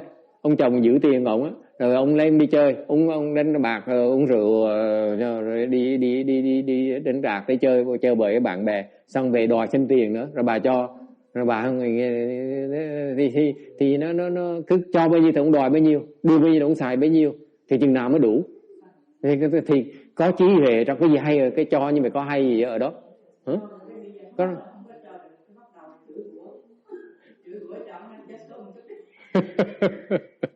And she says, and Goryin says, now that we run out of things, and she says, I can't give you any more, so I'm going to yell at him and then hope that he'll die sooner. Yes? What's so wise about it? Yes. Trả nợ. Yes? Yes?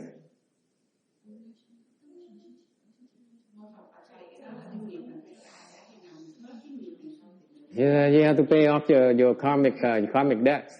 When you pay off, then he'll be gone. Trả xong là ông đi ngay lập tức.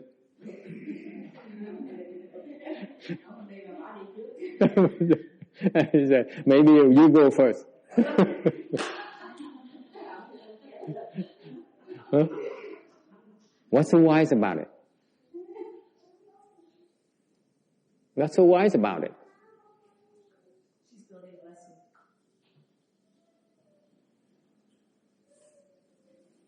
I don't know. I think it sucks. Thầy cái chuyện vô lý dễ sợ. Yes?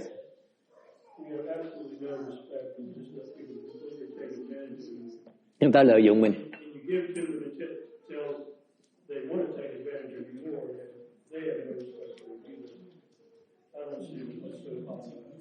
Nói mình để người ta lợi dụng mình có gì hay đó. Mình khờ. That you being stupid, right? Mình nghĩ mình khờ mới để người ta lợi dụng mình. Sao?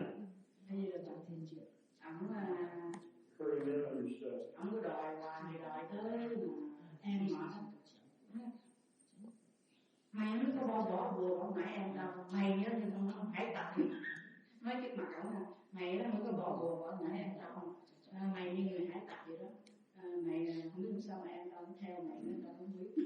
Cậu nói nói như vậy, cái này là cái nợ. Cái này là cái nợ. Làm tốt rồi thôi. Vậy mà phải như vậy là em nói trước mặt ổng mẹ lúc mày có bỏ bùa bỏ mẹ em. What to do? Làm sao bây giờ? You fail to understand the dharma of giving. Cái gì cũng chưa hiểu cái pháp thí, pháp bố thí. You don't get it.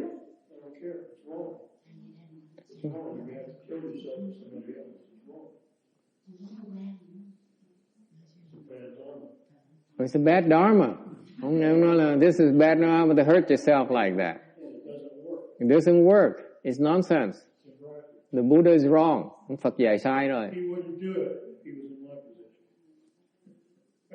He gave a lot more. He gave a lot more away than you can think of. In his life stories, lifetime after lifetime, he gave away. And the wife, and the children, and the throne, and everything. Okay? That's how he became a Buddha. At a high level, you don't mind dying to give somebody. Why are you so attached to it? Huh? It points out your attachment is not about right or wrong. The Dharma is supposed to point out you still have one attachment. You get it? It's not about being right or wrong. Cái pháp này không pháp để cho quý vị nói đúng là sai. Cái pháp này, bố thí này cho quý vị thấy cái chấp trước quý vị đang còn ở chỗ nào. You get it? Yeah, but you still have to be practical. Then you still attached to being practical. Huh?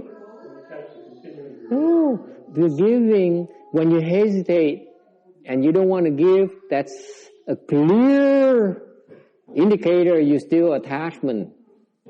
Your attachment right there. It's right there in front of your eyes. So you refuse. You say, oh, I don't like this. It doesn't make sense. You're making excuses to protect your attachment.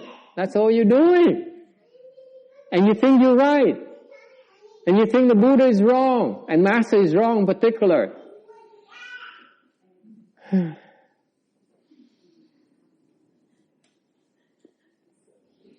Quý vị mà do dự không chịu bố thí, cái đó nó chỉ cho quý vị thấy cái chấp trước mình đang còn nặng ở chỗ đó đó, cho quý vị thấy cái chấp trước của mình á, chứ đâu phải vấn đề đâu phải đúng là sai. There's no right or wrong. Cái pháp nó chỉ cho quý vị thấy mình đang còn chấp trước chỗ nào thôi. Right or wrong, you have to decide for yourself. That's secondary. Is it clear? There's two stages. Where is your attachment? Are you prepared to work on it or not? That's right or wrong. You lumping one and two. That's your confusion. State of confusion. Quý vị thấy không? Cái pháp nó tuyệt vời lắm. Thứ nhất, nếu mình do dự, có nghĩa mình đang còn cái chấp trước. Cái thứ nhì, mình mới quyết định là mình có nên làm cái gì với cái chấp trước này. Mình gỡ nó ngay bây giờ hoặc mình gỡ từ từ. Đó là quyết định của mình. Once you see your attachment, you can decide, do I undo it right now or do I take my time to work at it? It's not about being right or wrong. You're confused. Người mà nói sai đúng là người đó bị mê muội. Mình thấy cái chấp trước cái đã, xong mới quyết định mình làm gì với cái chấp trước này. There's some attachments you cannot let go. For example, you're a mother. Your child needs you. How can you undo it right now? You can't. Okay? You're not the Buddha yet. The Buddha was prepared to give away his sons, his two princes. He's prepared to do it. He's prepared to give away his wife because he's a Buddha. You're not there yet. Admit it. Say, I'm not there yet. I'm going to have to work on this, okay? Doesn't mean you're wrong. Wrong or right is only your attachment to wrong or right. You're being judgmental. It's a personal choice. Do I deal with it right now or shall I wait for another time?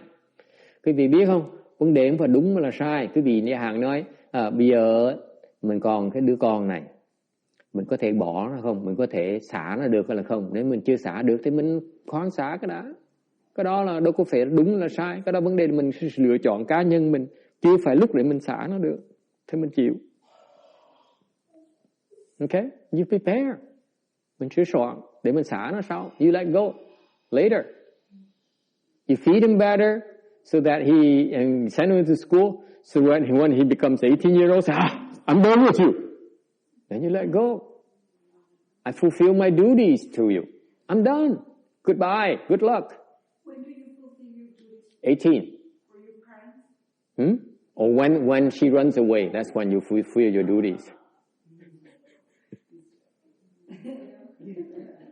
But as a son, as a daughter, as a son to our parents, how when When you feel that you've given everything you got, you cannot do anymore. That's it. And you cannot get there until you prepare to give away everything you have. Mind you, doesn't mean you'll be able to. You're willing, but you may not be able to. Why? Because your husband will stop you. Your mother will stop you, your friend will stop you and say, no, you don't do that. It doesn't make sense. Does it make sense to you? We're talking about two different things here. You yourself have to see your attachment and be prepared to let go of the attachment. Whatever outcome you go about to let go of the attachment is not. It's a totally different story. Does it make sense to you, sir? Yeah. Okay? That's the Dharma of giving. You see your attachment, you say, am I prepared to work on this? Okay? You know, even if you're prepared to give away all your possessions, you may not be able to. You can't. You can't always do that. Why? I don't know, many different things. She runs away from home. Okay? She renounces you. Okay? She gets in a car accident. Okay? You get in a car accident. It's many different variations, irrelevant. The Dharma is for you first. Whether you can do it or not with that person is different. Totally different. Is it clear? Don't lump the two. Đừng hiểu lầm với nhau. Mình chỉ nhìn cái chấp trước của mình, xong mình xả cái chấp trước mình thôi. Còn mình có thể cho không cho là chuyện khác nữa. Chẳng hạn như khi mình sẵn sàng mình cho nó, mình sẵn sàng mình cho nó tất cả của tài sản của mình. Ok, mình sẵn sàng. Ok, cái tâm mình sẵn sàng xả cái tài sản mình rồi. See, remember, you may be prepared to give away your fortune to your son. Give it away. Say, we want it. You can have it. Okay, but you cannot. Why? Because your husband will stop you. He says, you're being stupid. I will not agree to this. Mình có thể cho con mình hết tất cả cái tài sản của cải của mình, nhưng điều chồng mình chưa chắc đồng ý. Hai cái nó khác nhau. Is it clear? You can't always do that. You're saying that willingness and intention is not necessarily... To be willing is one thing, to be able to execute is another.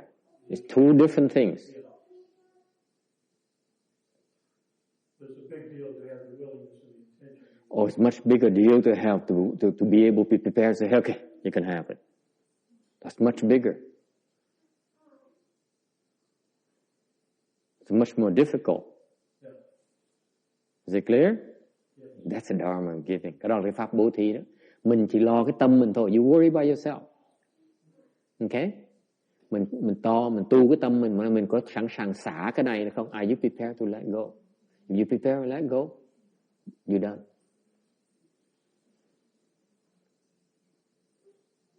Okay?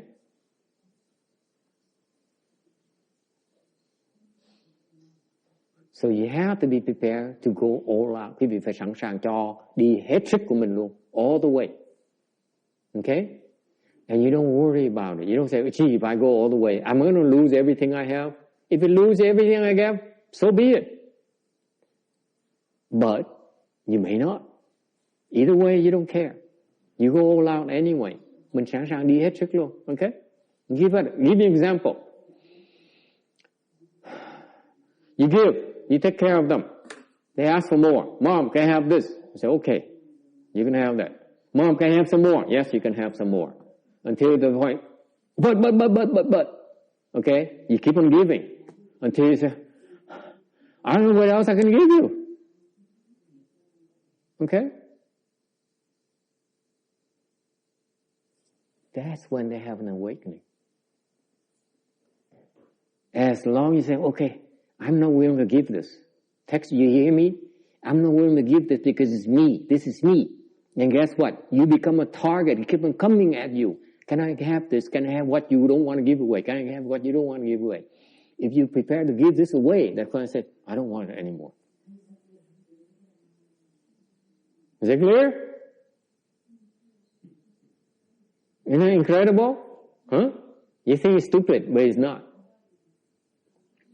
That's when you bring the best out of people. That's when you change your children. That's when you change the people who try to harm you. Here, take it. You know what happened to the Buddha? When he gave away his fathers, the countries, what great white elephant that is invincible. Quý vị biết không? Mình sẵn sàng cho đến khi mình hết luôn. Khi mình hết rồi thì người ta mới không thèm đòi nữa. Tại khi mà quý vị còn giữ cái này còn thủ lại cái này là mình vẫn còn là cái mục tiêu cho nó để tới nó đòi. Mọi người nghe có hiểu không con? Con nói cái này của tôi, quý vị không có quyền lấy. Thì đây là nó thấy được cái này, nó đòi cái này, nó đòi cái chỗ mình đang giữ nè. Ok? Mà khi mình sẵn sàng xả nó rồi thì nó nói, tôi không thèm nữa. Không thích nữa. Có hiểu không con? Lúc đó mình không còn là mục đích của nó nữa, nó mới xả được. Mình xả rồi nó mới xả được. Còn mình còn giữ đây, nó cứ thôi nó đòi, nó khiêu chiến mình hỏi. Nó dễ sợ như vậy nữa. Là khi mình xả đây rồi thì bên kia nó cũng xả được nữa. Đó là pháp bố thí đó. Mình phải giúp mình không? Phải giúp cái người mình thương yêu nữa. Not are you able to help yourself, you're also helping the person you love. Because he or she can let go too. After he sees that it's no longer that desirable. Questions? Thấy pháp bố thí dễ tuyệt vời không? Isn't it beautiful?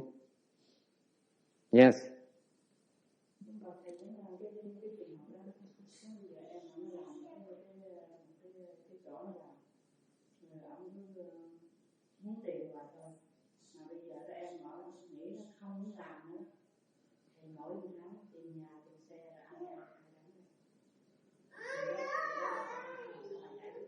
Mm-hmm.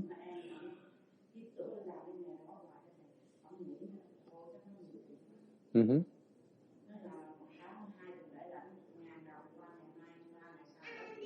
Mm-hmm. Đòi thêm nữa. Mm-hmm.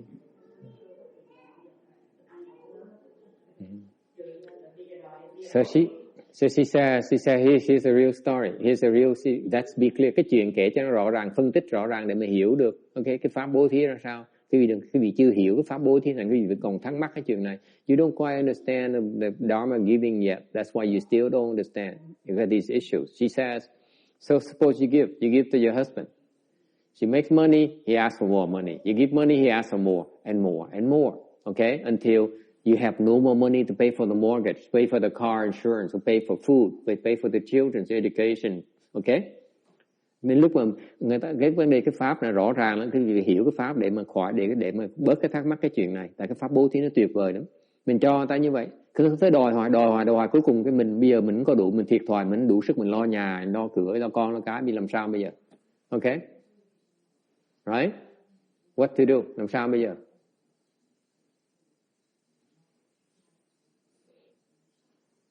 Phải rõ ràng cái tâm mình sẵn sàng đòi thì mình cho. Ok? Nhưng để con nghĩ lại cho coi. Nếu mình cho ổng hết tất cả thì sao mình cho con mình bây giờ? Người nào cần hơn? Nghĩ cho coi. Như đưa ông hết tiền thì tiền đâu mà trả tiền nhà? Không có nhà sao mà ông ở cái chỗ ông ở? Không có cái nhà sao để con mình ở? Không sao cái nhà sao để mình ở, mình đi làm để cho tiền, để tháng sau có tiền để cho ổng. Đúng không? Mình cho đâu phải cho mình không cho hết tất cả mà. Mình sẵn sàng cho hết tất cả mọi người chứ không phải cho mọi người đâu. Thành mình phải cái sức mình hết sức một ông này là bao nhiêu một tháng đó thôi. 50 đồng một tháng thôi, hết sức của mình là 50 tháng. Hiểu rõ ràng không Quảng Ngân?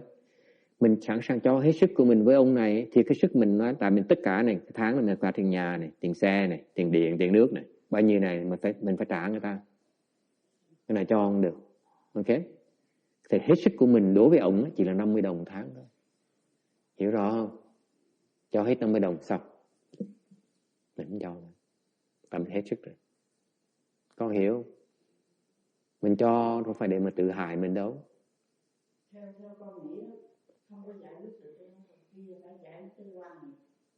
Khoan, thứ tư, thầy đang nói chuyện cái bước đầu tiên hết, mà hiểu là đừng hiểu lầm mà mình cho để mình tự hại mình. You have to understand, sir, when you give yourself like this, okay? For example, you say, you work and the husband keeps on asking for more money, and you say, okay, you give $20, he asks for 30. You give 30, he asks for 40, okay? And then say he keeps on asking more and more, and you keep on giving more. When are you going to stop? Okay? I'm saying that you're not the only person you're giving to. You're giving to your husband, to your children, to your mother, to your father, to the temple, hopefully. That'll be the day. Okay? You understand that? You have commitment. You're giving to everyone. So, given that, you have all these commitments, the mortgage, the car, the insurance, the water bill, the electricity, the gas, okay? All those are commitments you need to give, otherwise there's no roof for you, okay? Is it clear? Yeah. Given all these commitments, you have to give all these. That means what's all left for you, for your husband, your wife, is this much. You cannot give more than that. If you give more than that, you cannot give to the other. You have to give to everyone, all out. I'm not saying stupidity. There's limits. Okay? Well, that was my point to begin with. Okay. Is it inconsistent with the Dharma of giving? It isn't. Okay. I'm giving all out to what I have allocated for you. That's all I have. I have here $50 to give you each month. Okay? When you exceed your allocation, I'm saying, sorry, I can't give you anymore. I gave everything I have already. Does it make sense? Chị nghe có hiểu không?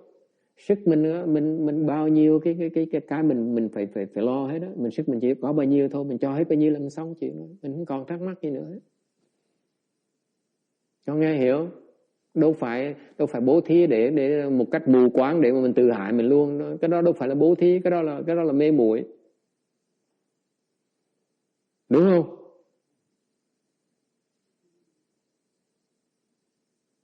Bố thí trong cái sáng suốt, đâu phải bố thí trong mê muội. You have to practice giving in clarity, with a clear mind, not with a confused mind. But as long you have 1 ounce of energy left, you have to give it. You don't say, I have to keep something for myself. You say, no, I don't keep anything for myself. You remember the example you give for everyone, not for yourself. Do you hear that, sir? You don't say, I need to keep this to myself. Are you kidding me? You don't need anything. You have commitments. Take care of the commitments. As long as you have anything for yourself, that's when you become a target. That's the Dharma of giving. Nếu quý vị còn thủ thế là quý vị trở thành cái mục tiêu rồi tới nó tấn công quý vị hoài. When you're defending yourself, they come at you. When you give everything you have, they're not interested in coming at you anymore. Because no benefit. Isn't that beautiful? Quý vị nghe có hiểu không? Quý vị nghe có hiểu không? Quý vị còn thủ thế đó, còn tới cái này của tôi ấy, là nó tới nó đòi cái của tôi hoài à. Còn mình cho hết đó, nó biết mình hết rồi, nó không thèm tới nó đòi nữa, là mình xong. Yes? When I first came to this country, I noticed that I would see my mom giving too much to the people she was not an affluent woman, and she had so many kids, and my husband that would provide. I noticed that my mom would give to the lady that would sell peanuts passing on the street. She would not grab the peanuts, but she would just give her money, or she would be ready with food for whenever she would come and provide a shelter, a space with a gift or something to eat. Yes. And then I also noticed that a lot of babies would pass by the house and my mom would give them. People that would come from another branch to come and to sell their things, my mom would give them something to eat. But what I noticed is that when I came here, nobody wanted to give you even a glass of water. And I had some experiences in which It's not your problem. Don't worry. It's their problem, not yours. You worry about your attachment, not theirs attachment. Be careful. Okay? If they're not willing to give his attachment, not yours, you don't worry about it. You worry about whether you prepare to go all out or not. You go to the chanchi, you go all out. You say, I'm not going to worry about this. Okay? I give everything I have to this Dharma. Everything I have. Oh. I'm not worried about whatever happens. Whatever happens, happens. That's giving. Con hiểu không? Con dám tới một cái thiền thất, con nói là tôi bỏ hết tất cả sức tôi tu cái này, tôi tu không cần biết. Tôi đâu kể nữa. Tôi cho hết tất cả các gì tôi có để tôi tu cái pháp này. Cái đó là bố thí thôi.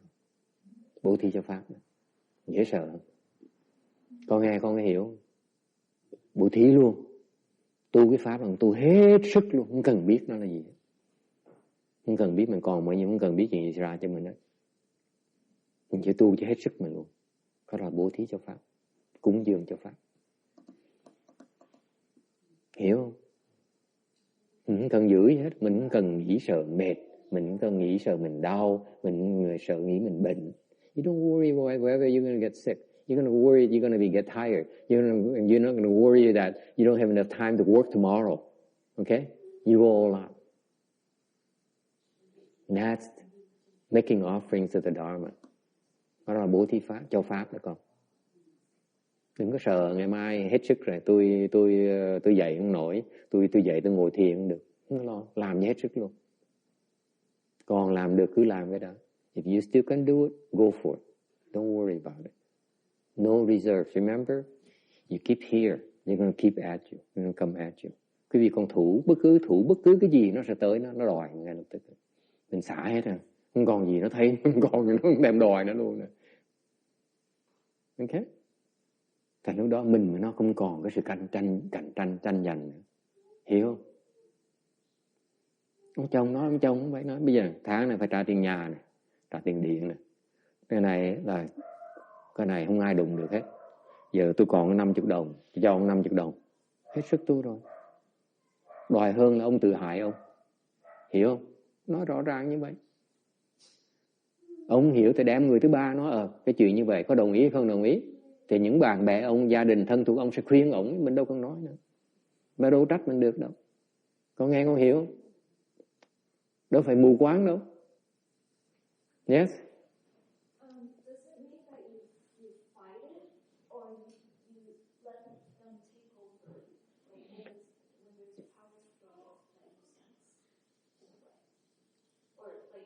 You give.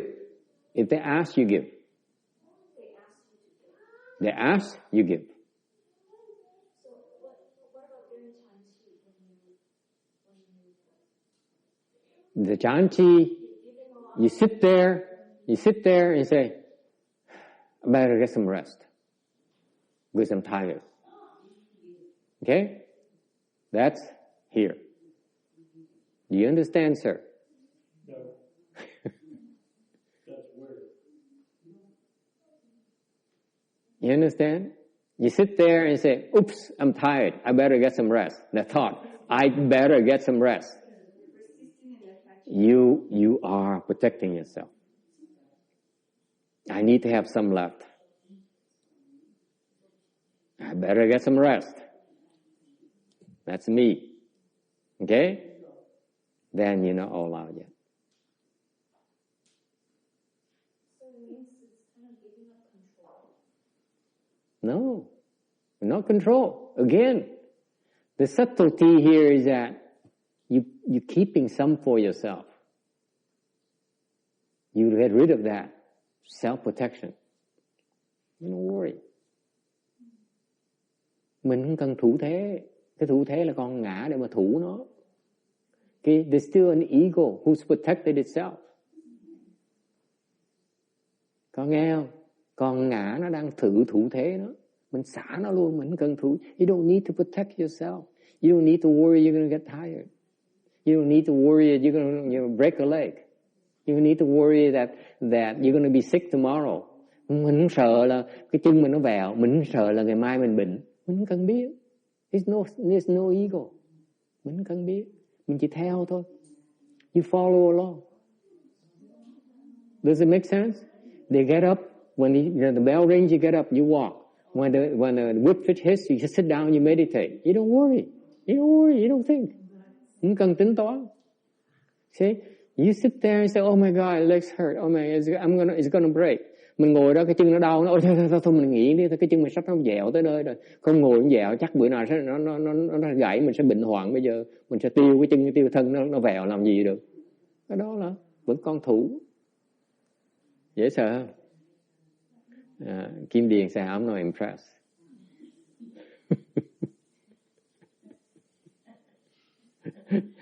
Okay. Do you give up control? No, you're not. You just don't need to protect yourself. And guess what happens? Example, you say, I'm prepared to give. Okay? But someone can say, okay, so now you can give away. But is it wise for you to give away? They're two different things. You are able to let go of everything you have. Okay? But you may not be able to give. It's two different things. Two entirely different things. Because you worry about yourself first. Can I let go? That's the first goal. Can I let go? I see my attachment here. Can I let go? If you are able to let go of that attachment, you're done. Mình chỉ nhìn mình cái cấp chấp trước mình chỗ nào mình có thể xả nó được không? Khi mà quý vị nghĩ là tôi xả được và sẵn sàng xả, là quý vị sống rồi. Chuyện xả ra kệ nó. Whatever happens, happens. Yes.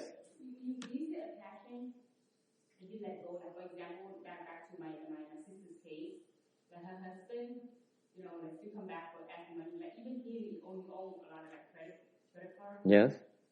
When they're husband and wife, it should be like our money, right? To him, what he spent, he actually made my sister to pay for his credit card, so he's debt free. Right. Really is building credit debt again with his own money, Mm-hmm. and get to the point that my sister has to take over like all the money herself, like the credit line, the house, take the credit line own, and he thinks it's fine, and he come back and ask for more. Right. Another like $30,000. Yeah. Yeah. Actually get it and give it, and she owed money. Right. And the kids, the kids they come help. Mm-hmm. Get to the point that he actually, my sister, kind of like once the family is together, so she give him the money what he used for. Get to the point that he wants $150,000 right now.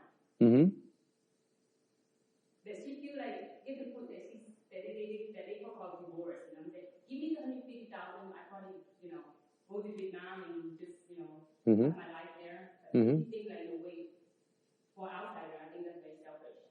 Right. He would think like that because he's living the death for his kid and his wife. He don't care. Mm-hmm. Right. Maybe like what you said about attachment, she sees the attachment.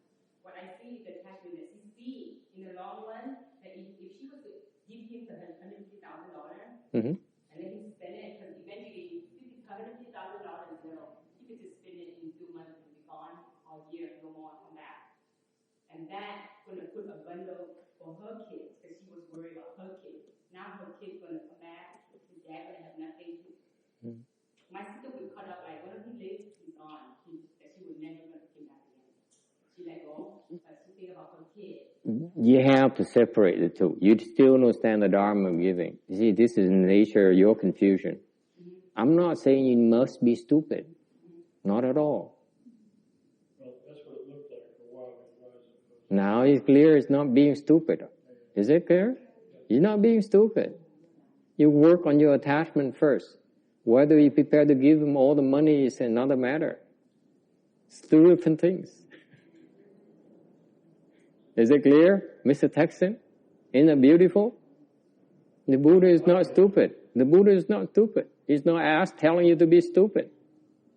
Yeah, but I thought you were telling us to be stupid. He has such a low opinion of me. No, I thought you were saying. A lot of other spiritual teachers It may not be a stupid thing to give everything you have to me.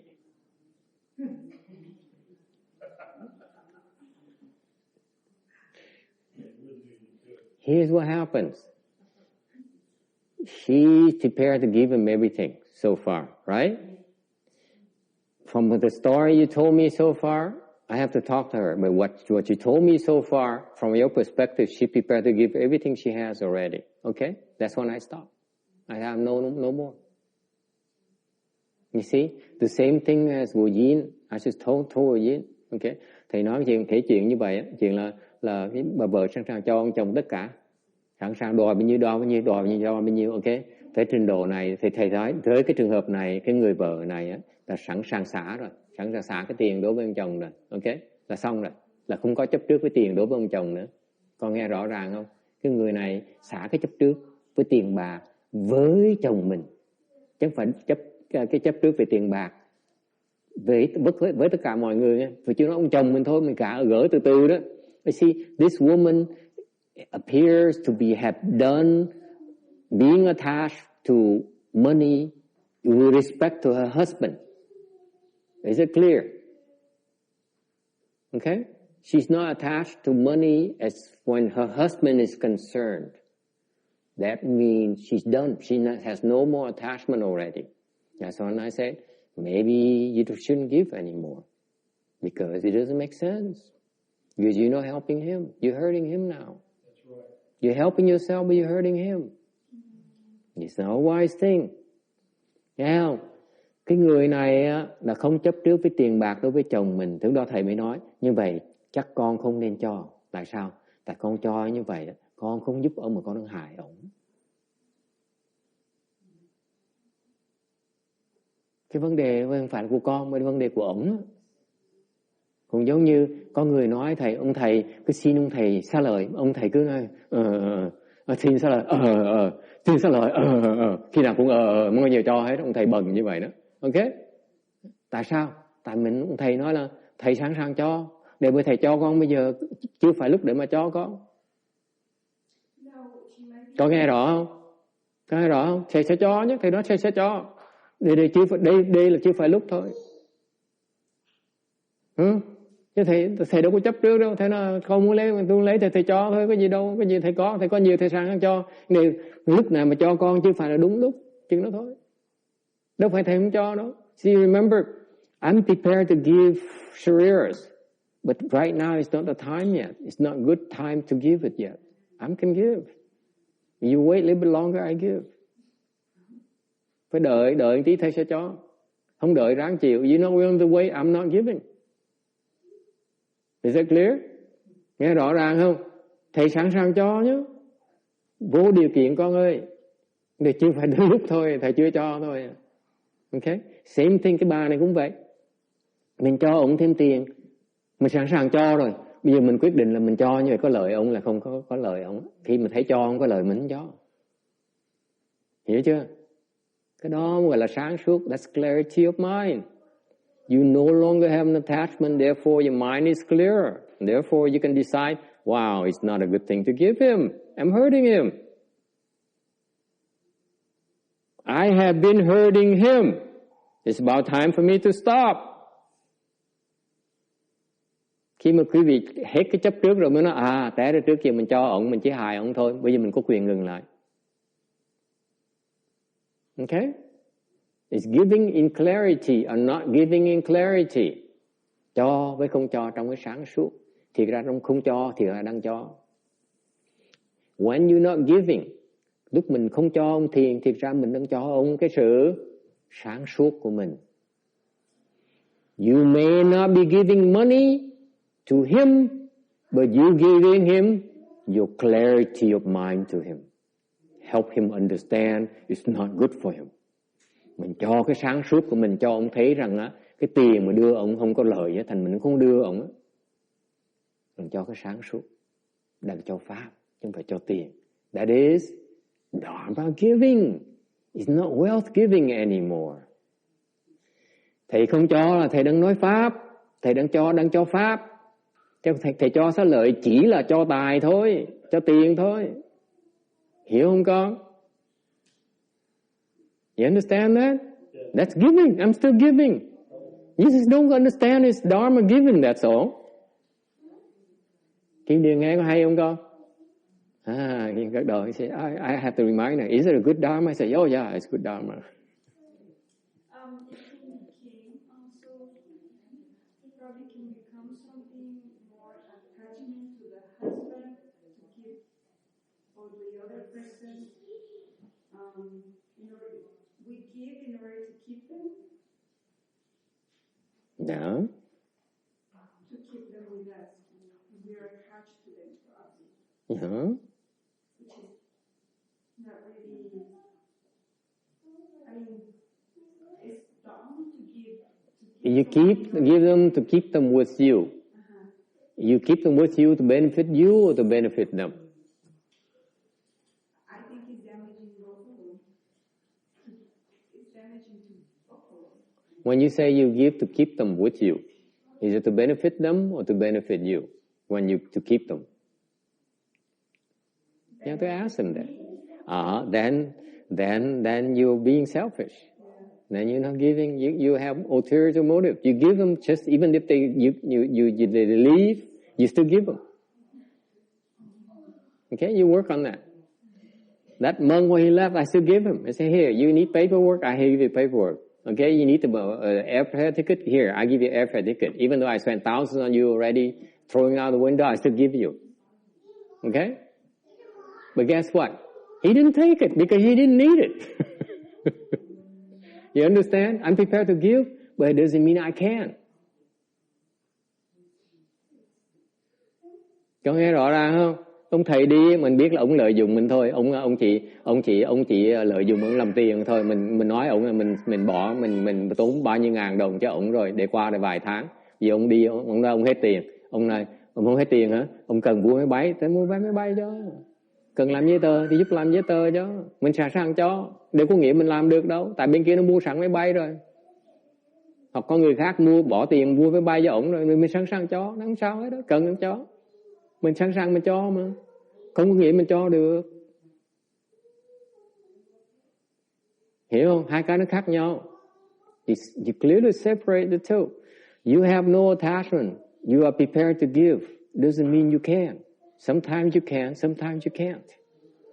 Doesn't matter. Mình chỉ lo cái chấp trước mình thôi. Kệ người ta. Nghe rõ không? Người ta xin mình sẵn sàng cho. When they ask, we prepare to give. Okay? Doesn't mean you can't. Two different things. Okay? If you owe them, if you don't owe them, they cannot get it from you. Lúc đó, nếu mình thực sự mình không nợ người ta đòi mình không được, mình cho cũng không được nữa. Kim Điền ngủ gật cái nơi rồi. You understand that? If you don't owe them, even if you try to give them, they can't take it.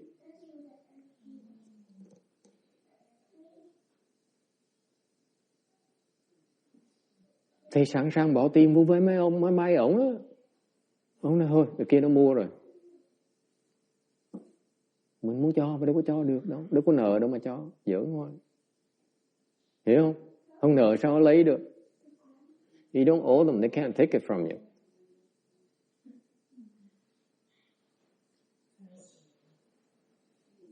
Why are you always sitting there and worrying? Is it beneficial to me? Why does it make sense to me? No. They ask you, here, you can have it. I'm prepared. But you may not be able to receive it because I don't owe you. It's two different things. Quý vị nghe không? Thầy mà không nợ quý vị, thầy cho chứ chắc cho được nữa. Okay? If you don't owe them, you will give, but they may not be able to take it from you. You can't. Okay? Not because they can, but sometimes some third person comes along saying, it doesn't make sense for you to give money to this person. Okay? I think you're better off putting in a trust fund. Okay? Buying them life insurance, buy them a plaque, okay, donate the money on their behalf. It's better.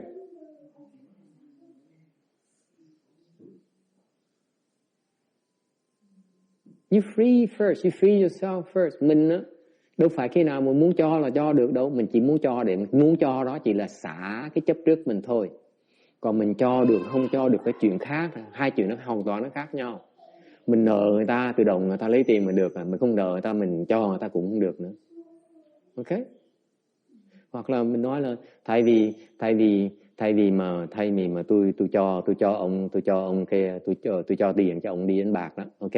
Ông bị con ma cờ bạc á, nó nhập, ok? Giờ tôi vào chùa, tôi cúng dường cái chùa để giúp giúp cái nợ ông với nợ con ma cờ bạc đó, nó gỡ cho nó vơi từ từ. Khi mà cúng chùa xong cái nợ nó hết rồi, con ma nó sẽ hết một cái là ông không thèm cờ bạc nữa, nó còn có lý hơn, đúng không? Tự động có nhiều cái đường khác nhau mình đi, ok? Để mình giúp đỡ cho ổng. Để quan trọng đầu tiên mình phải giúp đỡ mình trước bằng cách nói mình không có chấp trước cái đã. Người đầu tiên mình cần giúp đỡ là mình cái đã, mình mới đủ sáng suốt để giúp đỡ người khác. You see, you have to understand, you have to help yourself first. You have to say, am I stingy? If I'm still stingy, then I don't have clarity of mind to help others. When you're no longer stingy, that's when you are in a better position to help them, to really help them, not for yourself. Okay? Con nghe, con hiểu không Kim Điên? Mình phải lo cái mình trước đã, mình lo xả cái chấp trước mình để mình sáng suốt cái đã. Mình sáng suốt mình mới giúp người khác được. Cái giúp mình đó là giúp nhiều cách, đâu phải chỉ cho tiền không. Người ta chỉ đòi tiền mình thôi, mình cho nhà, mình cho cái phước báo, mình cho cái pháp, ok? Chứ đâu cần phải cho tiền đâu, thiếu gì cách cho. Người ta thôi mình ta chỉ được thấy cái tiền mình thôi, đâu có thấy được cái phước báo mình cho còn nhiều hơn tiền nữa, nó khác nhau nhiều. You have to understand, you know. People who are confused, they only see money in front of their eyes. They say, okay, I need $10,000 from you. They don't realize that by not giving you $10,000, you give them a lot more, worth more than $10,000 to them. Agree? It sounds good, huh? Now you can hang on to your money text. You see? It's clarity of mind. Mình tìm cái sáng suốt trước con. Chứ đừng tìm cái đúng. I asked you, I remind you again, especially young people and smart people, don't worry about being right. Worry about not being attached. Then you naturally will be right. Cái vị người phàm phu, quý vị lỗi lầm lớn nhất, cái vị cứ lo là mình đúng là mình sai. Tôi nên làm này đúng là có lý, là không có lý. Cái vị làm như là sai nữa. Cái vị chỉ lo trước hết là xả cái chấp trước mình cái đã. Khi cái vị xả hết chấp trước mình rồi, tự động cái vị sẽ làm đúng. If you still have attachments, your decisions are not right.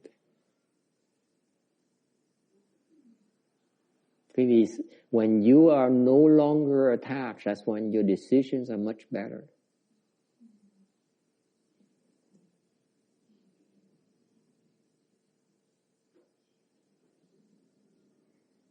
Okay?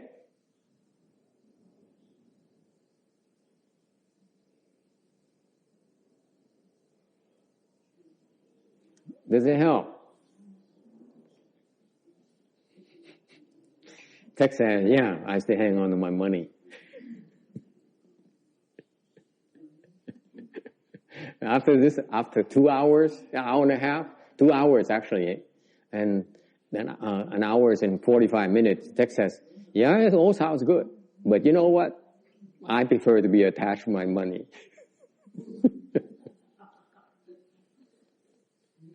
And I'm doing it in clarity.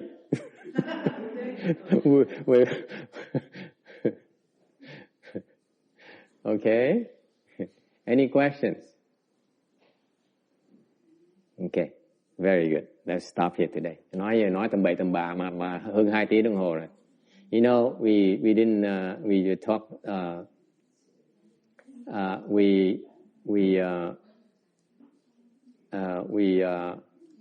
we talked 2 hours on the Dharma of giving. You know, I'm glad that we have the chance to discuss this Dharma of giving because it's critical. Most people are confused about the concept of giving. Quý vị biết ngày hôm mình bàn một cái pháp bố thí rất là quan trọng. Okay. Tại sao vậy? Tại vì quá nhiều người vẫn còn chưa hiểu cái pháp bố thí. People are still confused about this giving here. It's giving in clarity, it's not giving in stupidity. Cái bố thí là bố thí trong cái sáng suốt, chứ không phải bố thí trong cái mê muội. Cái Phật pháp là bố thí trong cái sáng suốt. Remember, Mahayana is practicing giving in clarity, not in confusion.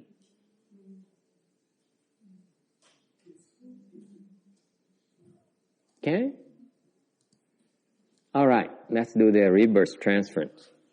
Chúng ta hồi hướng công đức giúp họ vãng sanh. Okay. Next week we have the Medicine Master Dharma Assembly. Tuần sau là chúng ta có cái pháp hội của dược sư nha. Mời quý vị tới tham gia. Please come and participate next Sunday. They start at I think 8. Come as soon as you can.